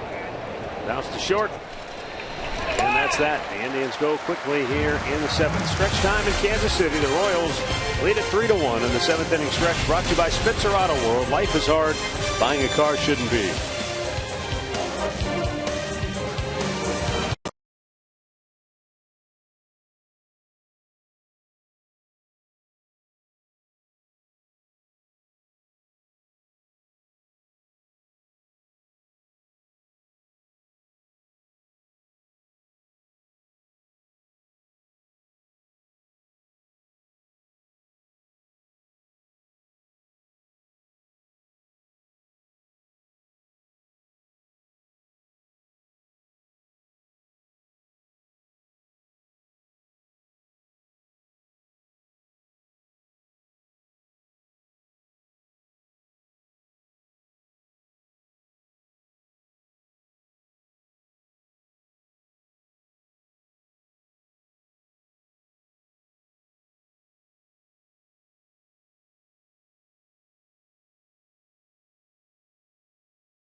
10-game road trip continues tomorrow night in Beantown as the Indians open up a 4-game series against the Boston Red Sox.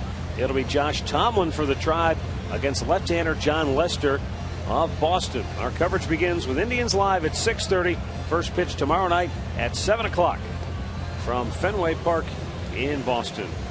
John Axford coming on now for the Indians in relief here in the 7th inning. Mark Zipchinski worked 2/3 of a scoreless inning. And now Axford will be facing the top of the lineup for the Kansas City Royals. This is one of those games where it's been the bottom of the lineup that's been the big story. The Red Sox 6 through 9 hitters have the Royals 6 through 9 hitters have combined to go 6 for 10. They've scored 3 runs. They've driven in a pair. That's pretty much all the damage. The Indians 6 through 9 hitters today have gone 0 for 12. Not that that's the part of the order that you're normally counting on, but stark contrast here today. Well, Ventura has pitched a whale of a game.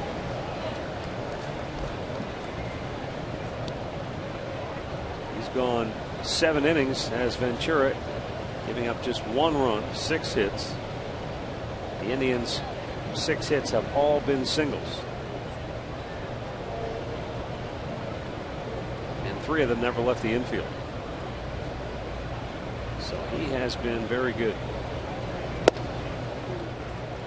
But they're still very much alive in this contest.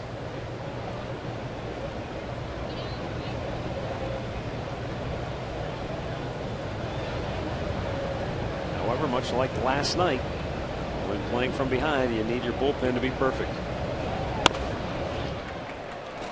Aviles waits back, has to hurry with the throw. Not in time. Aoki. Oh, they do call him out. Oh, here comes Ned Yost. Yeah, he'll take his time and walk out. Rusty Kuntz is going to go over there and start talking to him. They'll slow it down, and they're looking. Now Ned Yost is heading back to the dugout. Well, they must have already had. No, he's out. They must have already had their replay guy look at it, and it was a nice pick by Santana if he gets it. That's a tough angle right there, but let's see. Yeah, I'll tell you what, right before he came down by a whisker, and I'll tell you what, nice pick by Santana. It really was. It's a tough play for Aviles because he almost has to wait back, just the way the ball was bouncing. Yeah, and Aoki gets down the line pretty well. Yeah, he does. There's a reason why he's all those infield hits. Now Omar Infante takes a strike.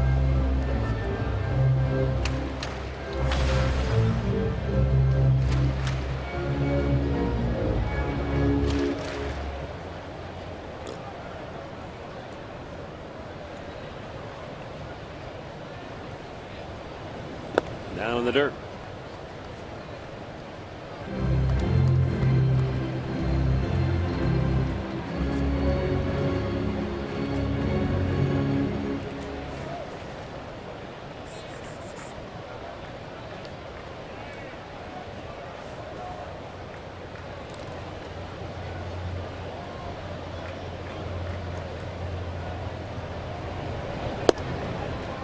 Too tall.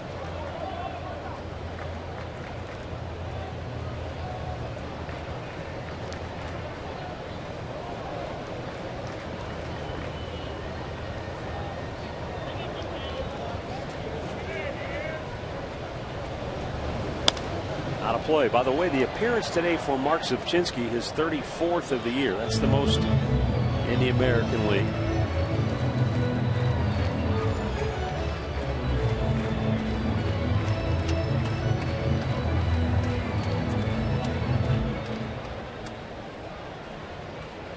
And that's, as I checked the National League, that's the most in baseball.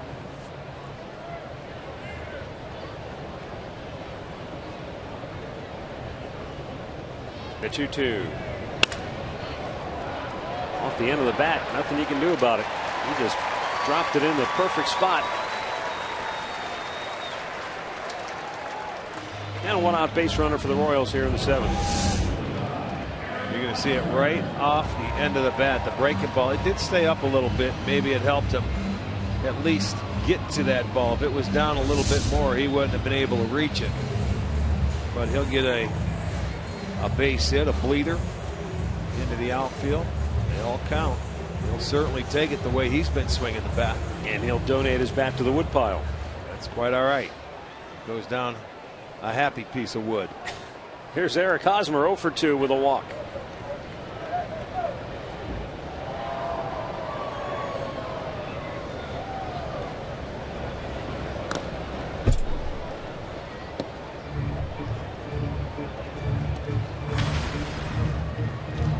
Hosmer's last time up, he hit a line drive to Jason Kipnis.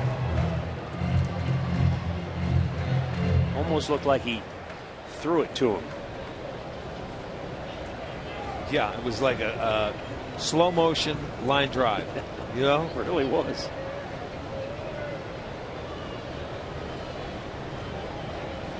It was like our phantom camp. Down the left field line. That's trouble. No, foul by about a foot or so.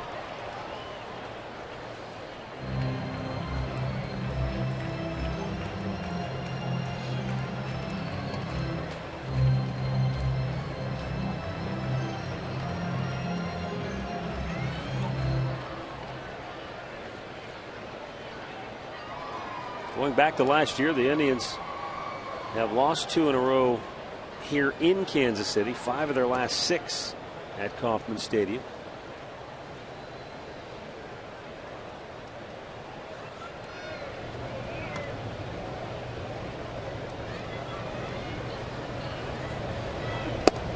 Upstairs, wouldn't chase after it.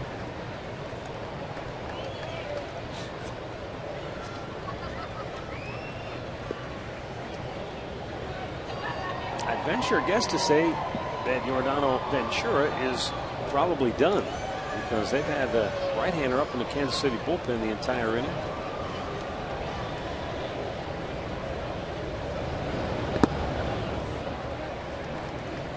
He's been effective. Pitch count's not that high, but remember, he did have that elbow soreness.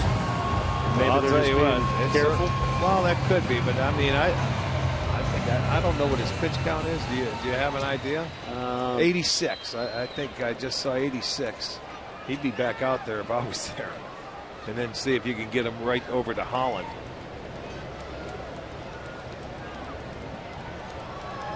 He's been very good today.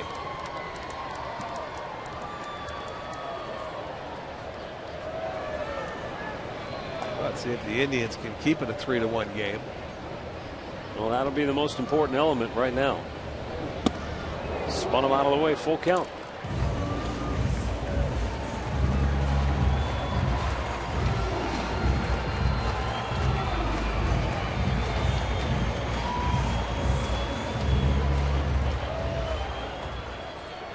And I would think you start your runner here as well.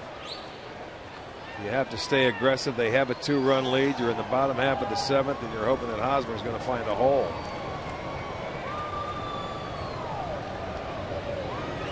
There goes the runner. Foul back.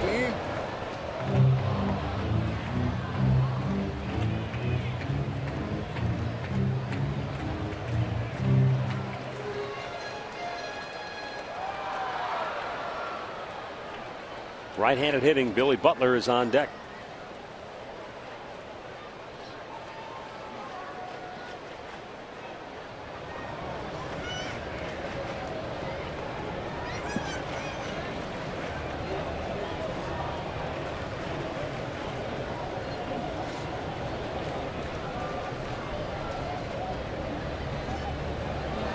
Runner goes, 3-2 pitch, grounded up the middle and into center field. And Fonte to third. Hosmer with a base hit, his first hit of the night game. And the Royals in business here in the 7th now. Yeah, they are. That's why you start the runner. I mean, he got on top of that high fastball, and he gets it by Kipnis at second base. And with the runner off and running, easily he can go to third.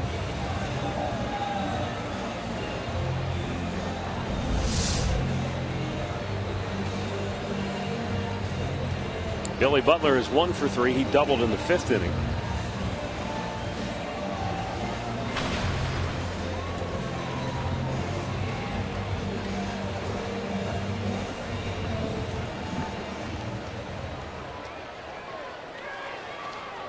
Well, the one good thing here, Butler has been hitting a lot of ground balls. That's what you're looking for. He's grounded into 6 double plays this year.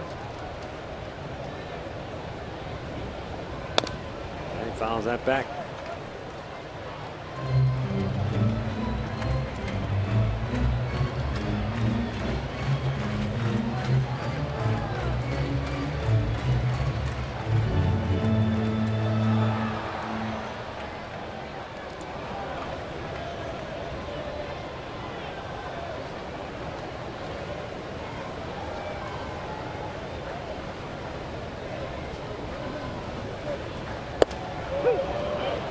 Off-speed pitch.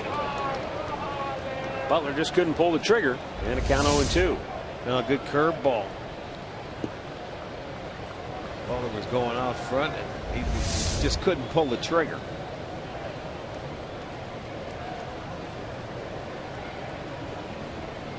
With 2 hits here in the 7th, the Royals now have 10 hits in the ballgame.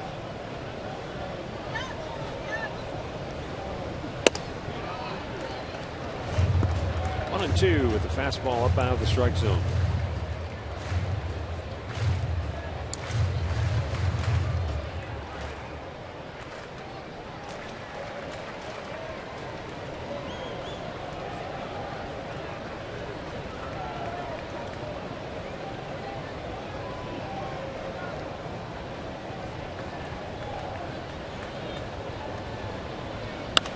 On a play. Top deck on the right side. 19,938 here at Kauffman Stadium on a beautiful day.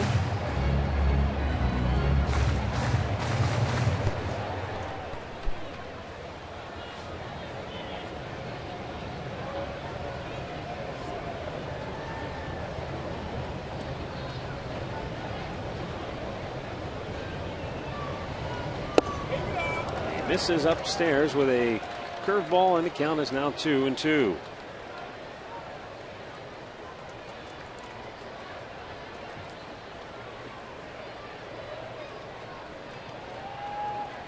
He threw him the one good curveball early and hasn't been able to find that feel since his last one. Well, now he's back into the count.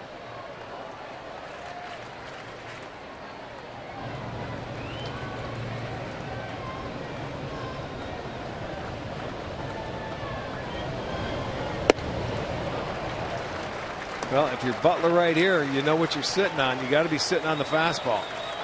He let him right back into the count with 3 straight curveballs that were upstairs.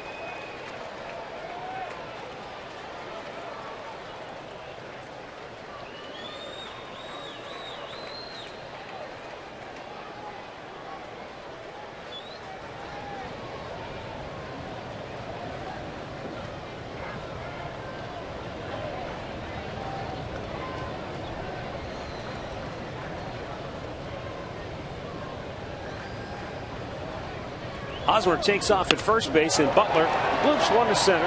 In comes Bourne. He'll make the catch. Tagging at third is Infante, and he will come home to score. Another sacrifice fly.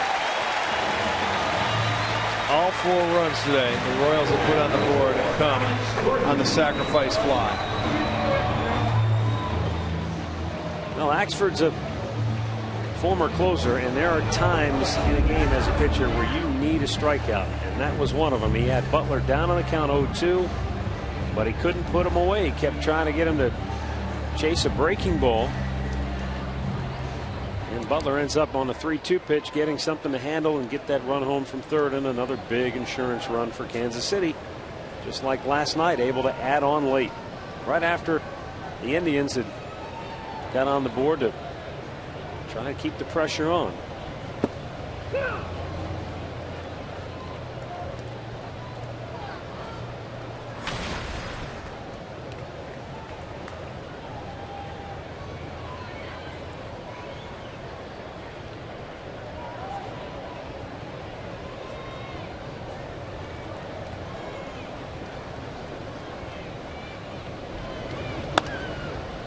Not a play, and a count 0-2.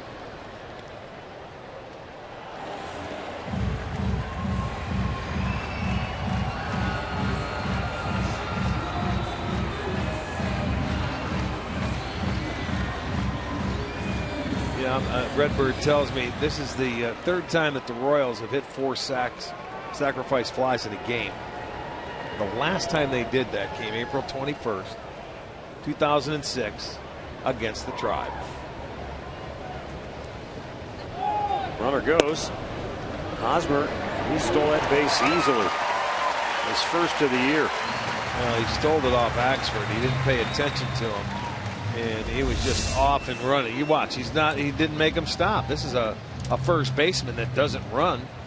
I mean, he's not a base stealer. So that's his first stolen base of the year. That's from lack of paying attention.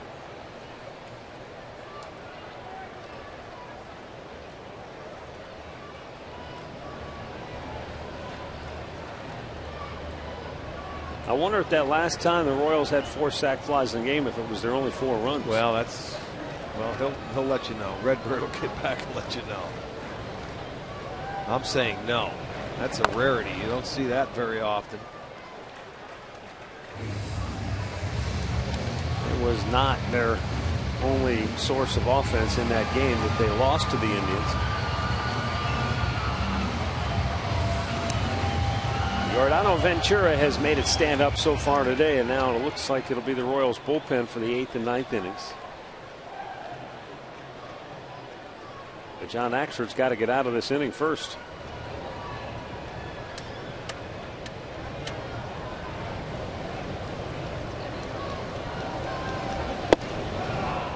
He strikes out Gordon to end the frame, but the Royals get a run, and they lead it 4-1.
Cleveland Indians and may not be reproduced or retransmitted in any form, and the accounts and descriptions of this game may not be disseminated without the express written consent of the Cleveland Indians.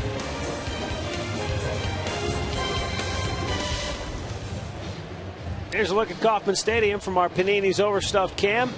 On a beautiful day here in KC, the Royals with a 4-1 lead as we go to the 8th inning, and Kansas City goes to their bullpen for the first time today. They go for Wade Davis, who's on some kind of roll. He's got 18 consecutive scoreless innings over his last 15 outings. And the opposition during that time has gone 5 for 58 against him. Yeah, he's fanned 28 in that period, and he's only one of 2 pitchers in the majors with more than 7 appearances not to allow an extra base hit this year. Fernando Abad out in Oakland has worked 31 times, covering 25 2/3, where it has not allowed an extra base hit. Michael Bourne leading off, takes a strike. Bourne got the Indians offense jump started in the 6th with a bunt single to start the frame. He came around and scored. That's their only run of the game. Moustakas in on the grass at 3rd. Try to take the bunt away. And Bourne takes another strike.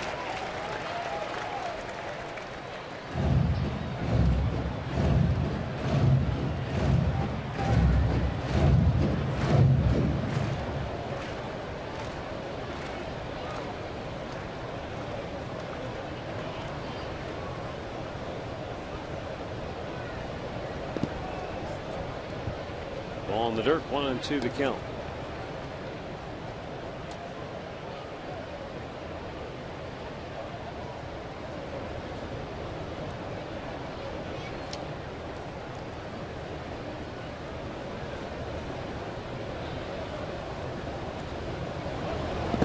Bounced one in there again. That's probably the pitch that's been working for him. You get ahead of the hitters and you see if you can get him to chase that breaking ball in the dirt, but Bourne has been able to lay off both of them. Nate Davis, a guy who's been a starter his whole career, but the Royals said, you know what, let's make him a reliever.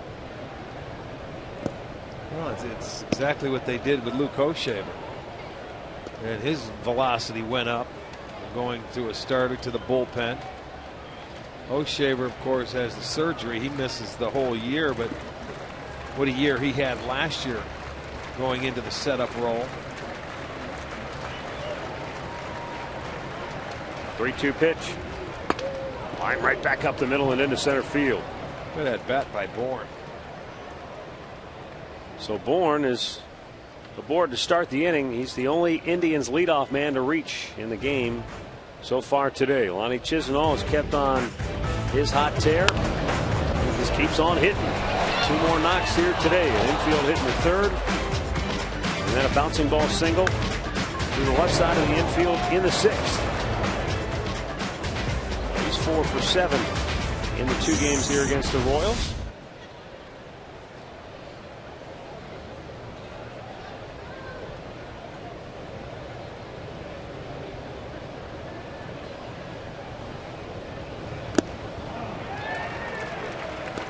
You know, I'd forgotten that Davis's first year in the bullpen was actually with Tampa back in 2012. They converted him initially to the relief role in 54 games that year. He was 3-0 with a 2.43 ERA. Then came to Kansas City and did a lot of starting for the Royals. Started 24 games last year, but also worked out of the bullpen. He's just never been as effective as a starter as he has been as a reliever. Yeah, there he gets the call on the outside edge. So now Chisenhall's going to have to battle. He's had his first 2 hitters down 0-2.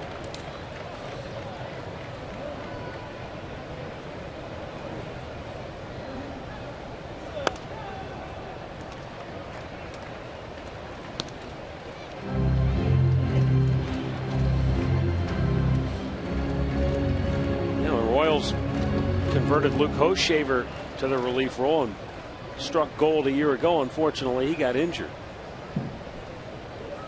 But now it looks like they found it once again with Davis. Well, they had them both.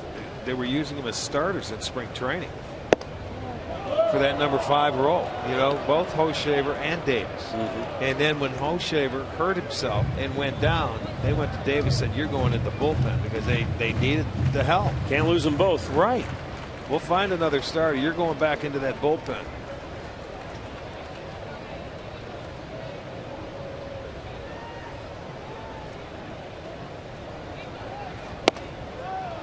Well, he's come back to the count here. It's 2-2 after he had Chisenhall down 0-2, just as he had Bourne down 0-2. Yeah, but he hasn't tried to make him chase that curveball yet.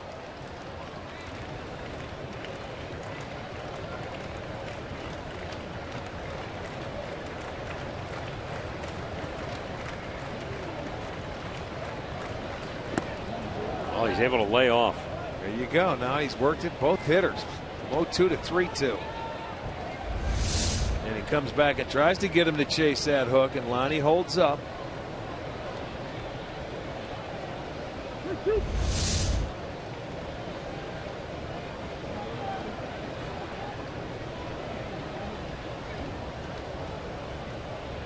Three-two pitch.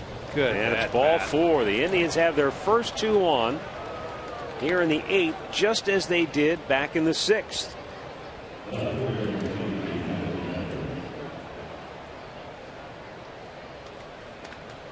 How about that? And the first 2 that reach, we're down in the count 0-2. Now, the last time up, Michael Brantley went after the first pitch, and granted that was against the starter Ventura, and hit a kind of a soft liner to the second baseman Infante. He just missed barreling that baby up.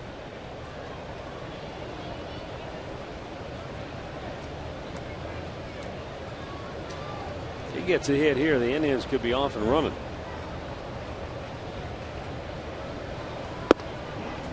And that's low, ball one. Well, it was the 8th inning for the Tribe last night when they were able to put 3 on the board. They'd certainly like to do that again today because that would tie the ball game.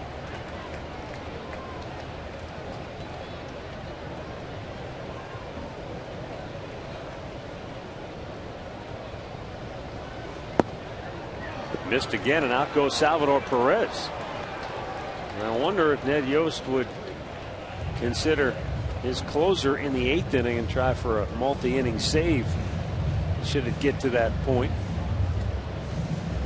Well, this has been their guy. His numbers have been spectacular.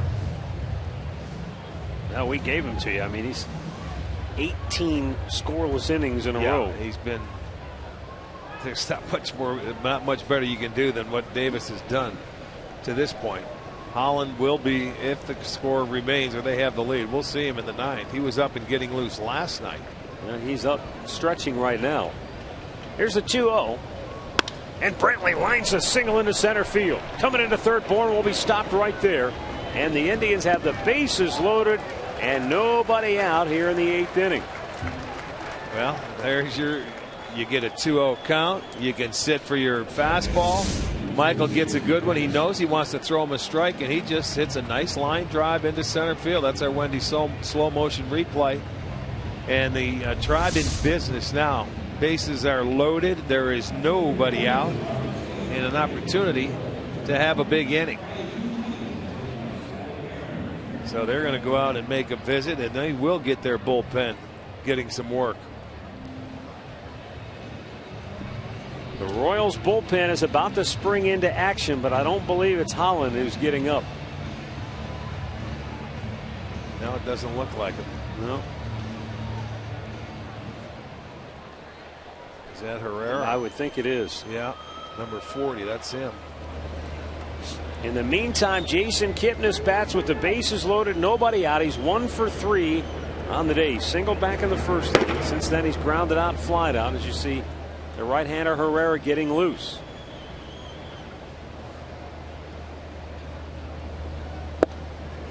Goes to an off-speed pitch for a strike. Yes, one he could throw for a strike on the first pitch. He's been trying to getting ahead of the hitters, at least the first 2, and then tried to get him to chase it.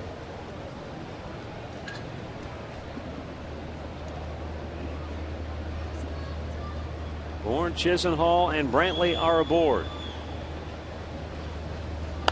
Kipnis fouling it out of play. It's 0-2.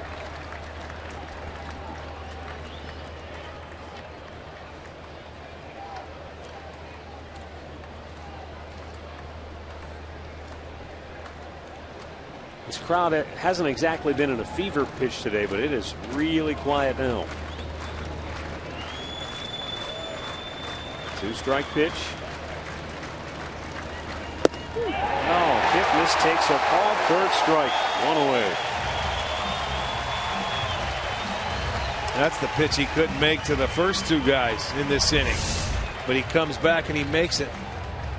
Wow. To Kipnis right there, outside edge at the knees, down and away. So he gets his first out. And a big one it was.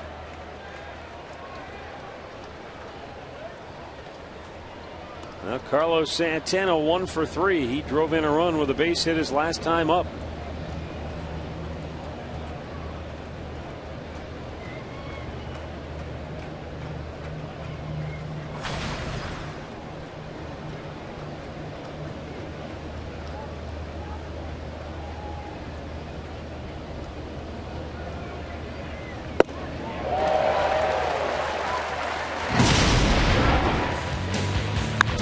The RBI single off Ventura in the 6th inning. That came with 2 outs.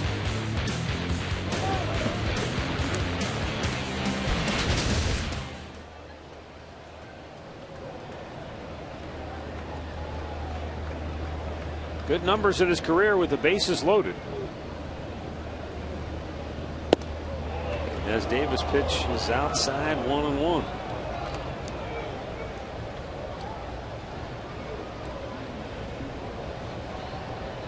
Aoki, the right fielder, is way over toward the line. Gordon in left is well off the line toward left center field, and the center fielder Dyson is over toward right. Santana went around, says home plate umpire Corey Blazer, and now he hears some barking from the Indians dugout. Now what they're saying is he swung. That's the home plate umpire, and they're saying just get some help he on didn't that. go. Now I can understand why the Indians dugout was barking. They were saying get some help. He called it on the swing. He didn't check it.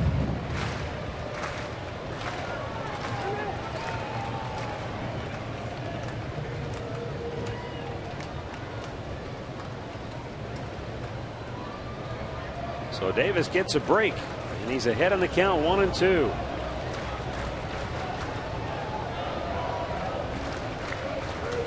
And Santana goes down swinging. 2 away.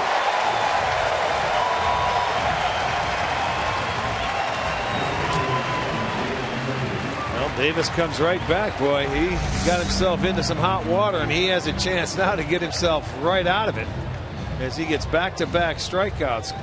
Kipnis, Santana go down. Now they're going to need a big hit from Murphy to keep this thing rolling. Now Murphy's 0 for 3 today.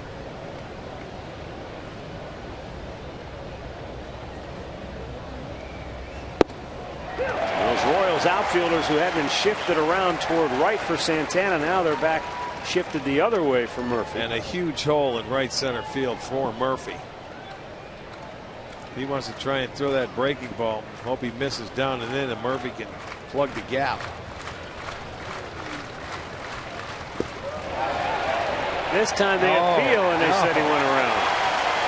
Okay, he appealed on that one. And it's 0-2. I don't know. I got to see the side. I didn't think he did from the naked eye. Let's see. Yeah, he did. Well, the Indians haven't put a ball in play since Michael Brantley singled to load the bases.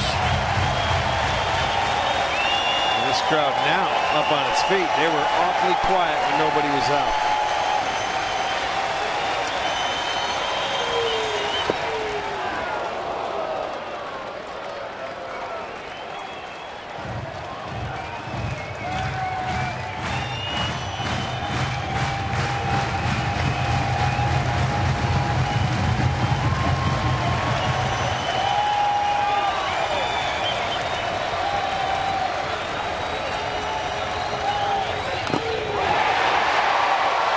Couldn't hold on, and the count is 1-2.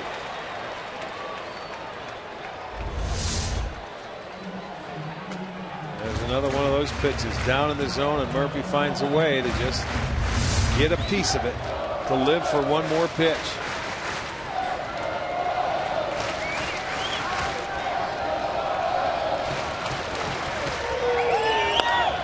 And again, Murphy able to just flick the bat out there and spoil it.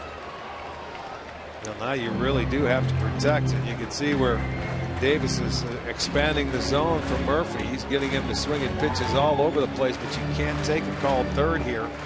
Not with the runners on base in scoring position. You're running out of outs.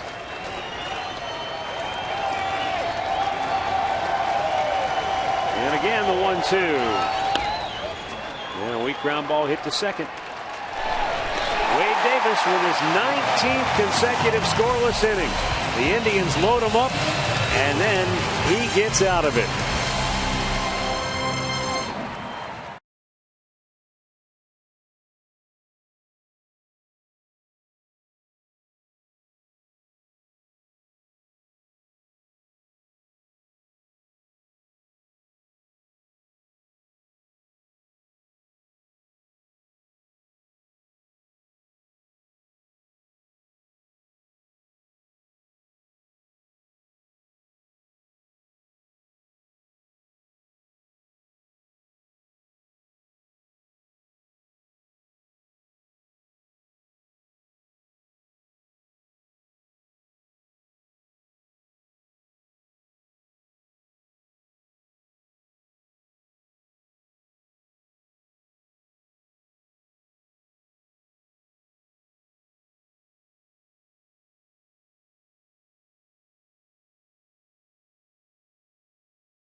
Conrad's Tire Express and Total Car Care. It's coming up next after the game right here on Sports Time Ohio.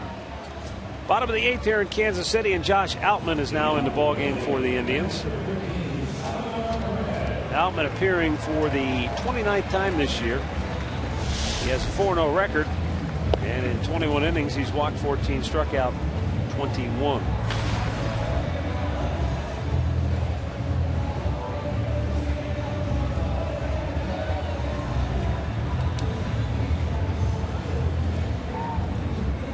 Last night, Outman worked 2/3 of an inning. Gave up a long home run to Mike Moustakas. He also walked 2 batters. Here today, he's got the 6, 7, and 8 hitters, so he'll get to see Moustakas again. Salvador Perez leads off 1 for 3, doubled and scored back in the 4th.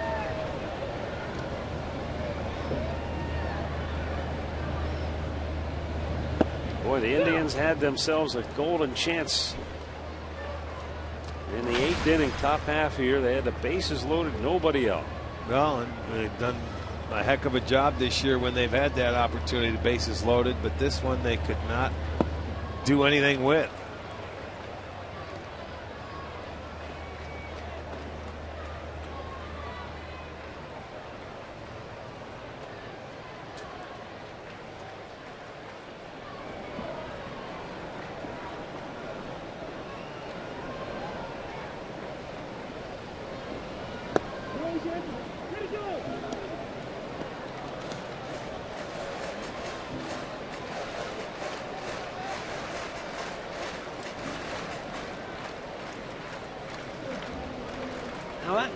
That's a weird one.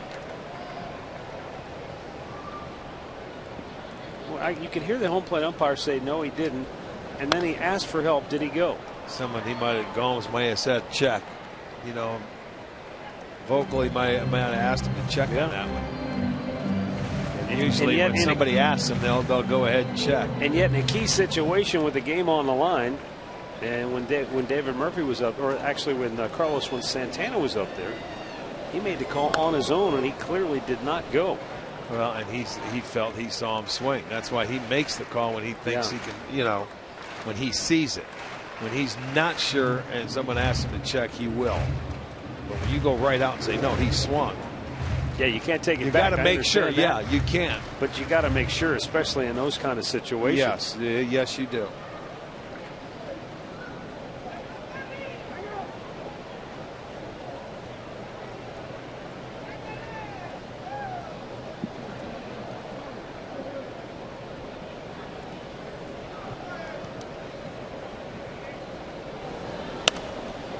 Another foul out of play. 6th pitch at bat for Salvador Perez.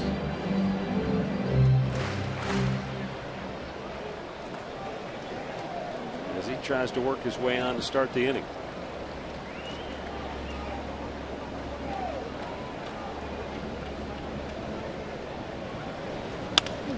It's a ground ball to 3rd. What a stop by Chisenhall. Gets up and throws him out. That's a splendid defensive job at 3rd by Lonnie Chisenhall. Ranging to his left, going to go down on the slide, make the turn and get up and make the throw. Good play. So with 1 away, Mike Moustakas will come to the plate. He's 2 for 3 today.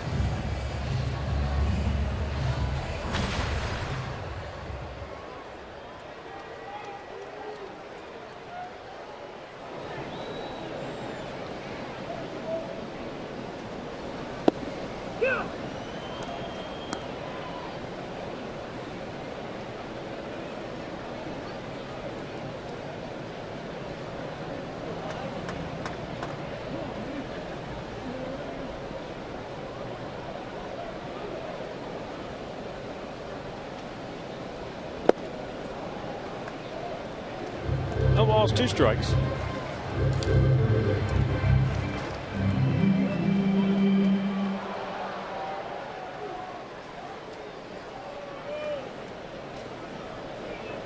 In the 9th inning, it will be the bottom 3rd of the Indians' order coming up. right back. They're going to have the opportunity to face one of the best closers, I think, in baseball. He is right there at the top, no doubt about it, this last year and a half.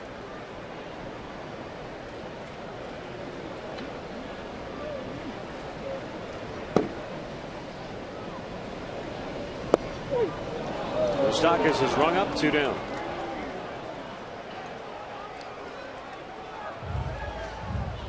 In-game box score brought to you by your Hyundai dealers. Bottom part of the order has done lion's share of the work here today. 6, 7, 8, and 9 hitters.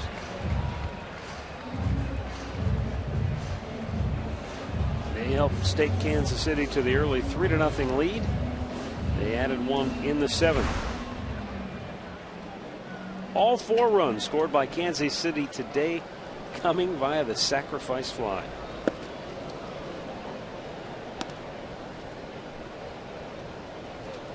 Even an unusual sacrifice fly to the shortstop.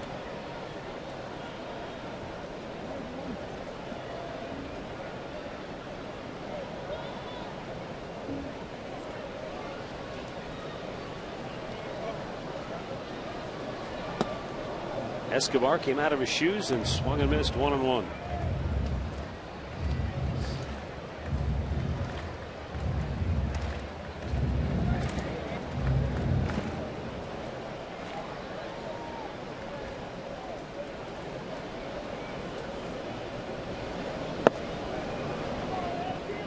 One ball, 2 strikes.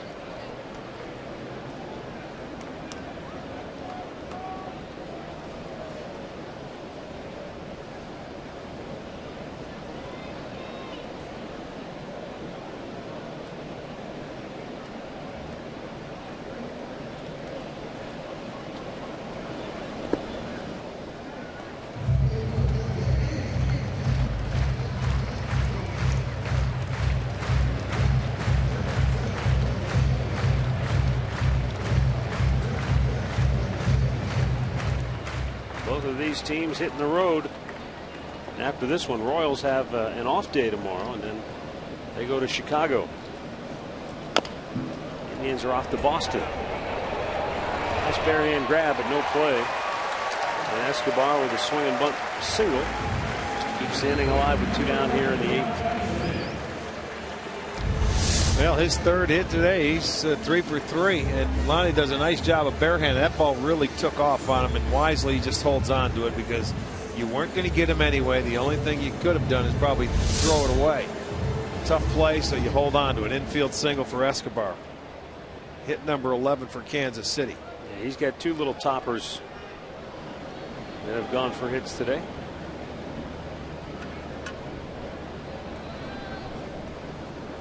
Rod Dyson chops it foul.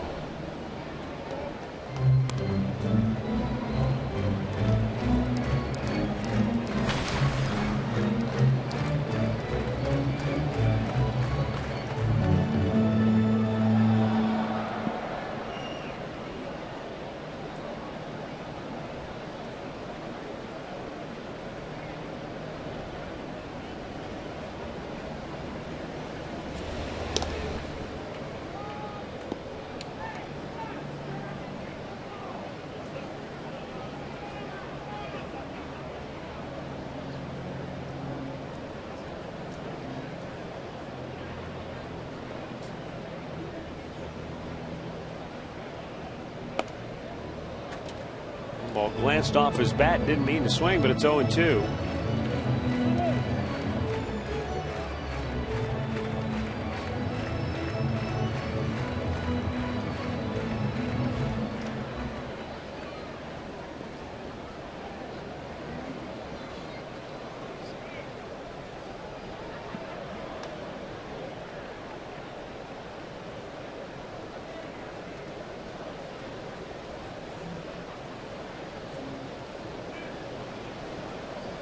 Runner goes.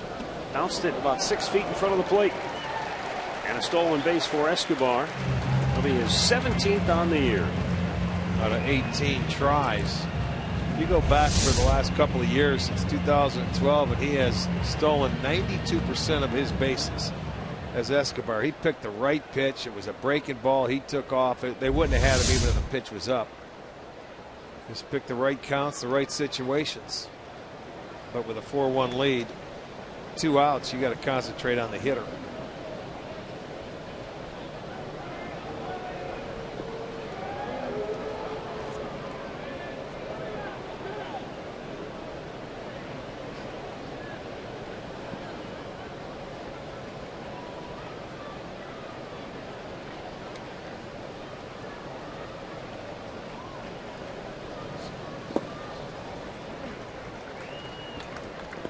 Two balls, 2 strikes.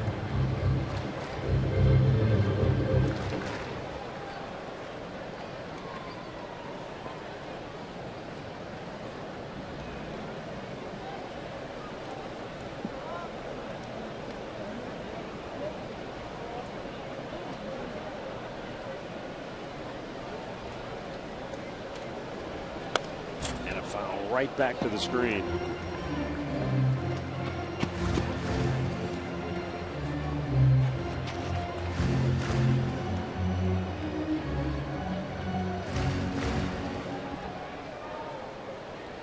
Escobar in scoring position with 2 down here in the bottom of the 8th, and the Royals in front 4-1.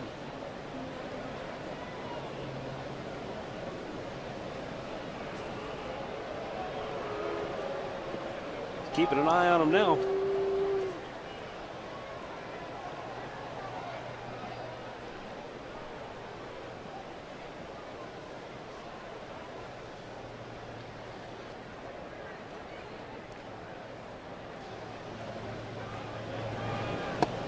Way outside a full count.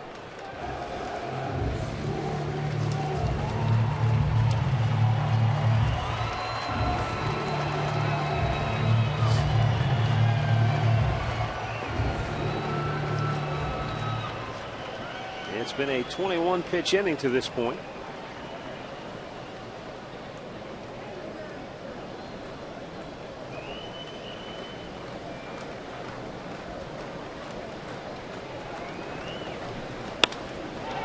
And pops it in the air to left. Michael Brantley is there, and the side is retired. We'll go to the 9th. Last chance for the Tribe, down 4-1.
Car Care coming up next here on Sports Time Ohio. Al and Jason will have the highlights. We'll have some analysis. Get you all up to date. Indians head to Boston after the ball game to open a 4-game series against the Red Sox tomorrow night. And they've got to go up against Greg Holland now here in the 9th. Holland, no wins, a loss, an ERA of 1, .46. He has 18 saves and 19 tries. He has struck out 38, walked only 6 in 24 2/3 innings. This guy has been about as automatic as you're going to find in baseball. When you go back, he was a first-time All-Star last year. But he has been good on 58 out of his last 60 save opportunities. And since last May, he has 7 more saves than any closer in baseball. That includes Kimbrel, who is at 51. This guy's at 58. Well, that was wicked, and it's 0-2. He's got a nasty split. He's got a nasty slider, and he's got an explosive fastball. And he falls off to that first base side. He's not a big guy. He's a little guy that he generates a lot of arm speed and a lot of power in all of his pitches. Struck him out. 1 away.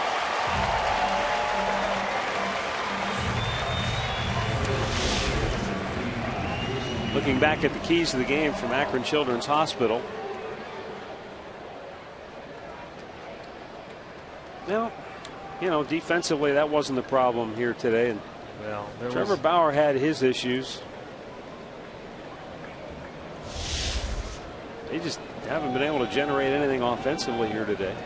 Well, a team that has had 7 straight games with 10 or more hits. They've scattered 8 today, but they let him off the hook last inning. Giambi was going to try to get aboard if he could get the bunt down left side of the infield. There's nobody there.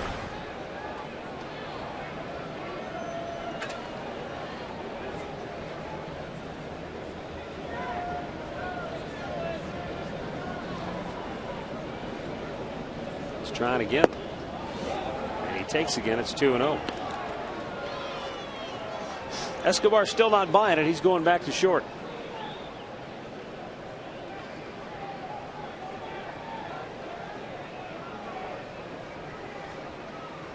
Moustakas, the third baseman, is over on the second base side of the bag, so there's nobody over there still.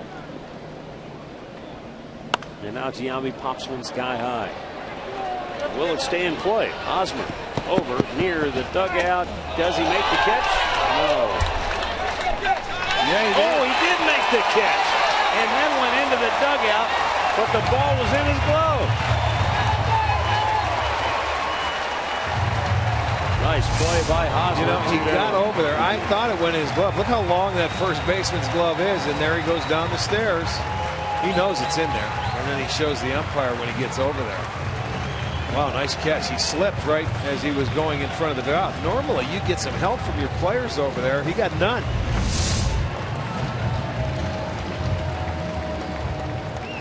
So with 2 down, Mike Aviles the batter. Aviles 0 for 3 today. Strike on the outside corner.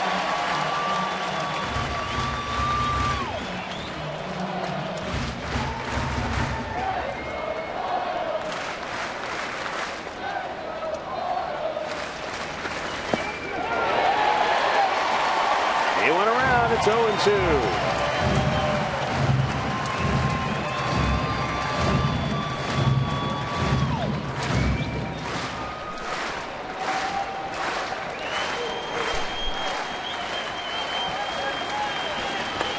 Foul back. Aviles stays alive.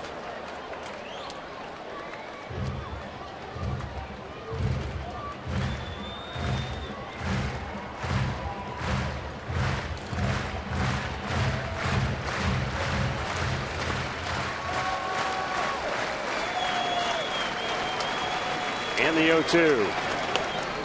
Pop back into the crowd.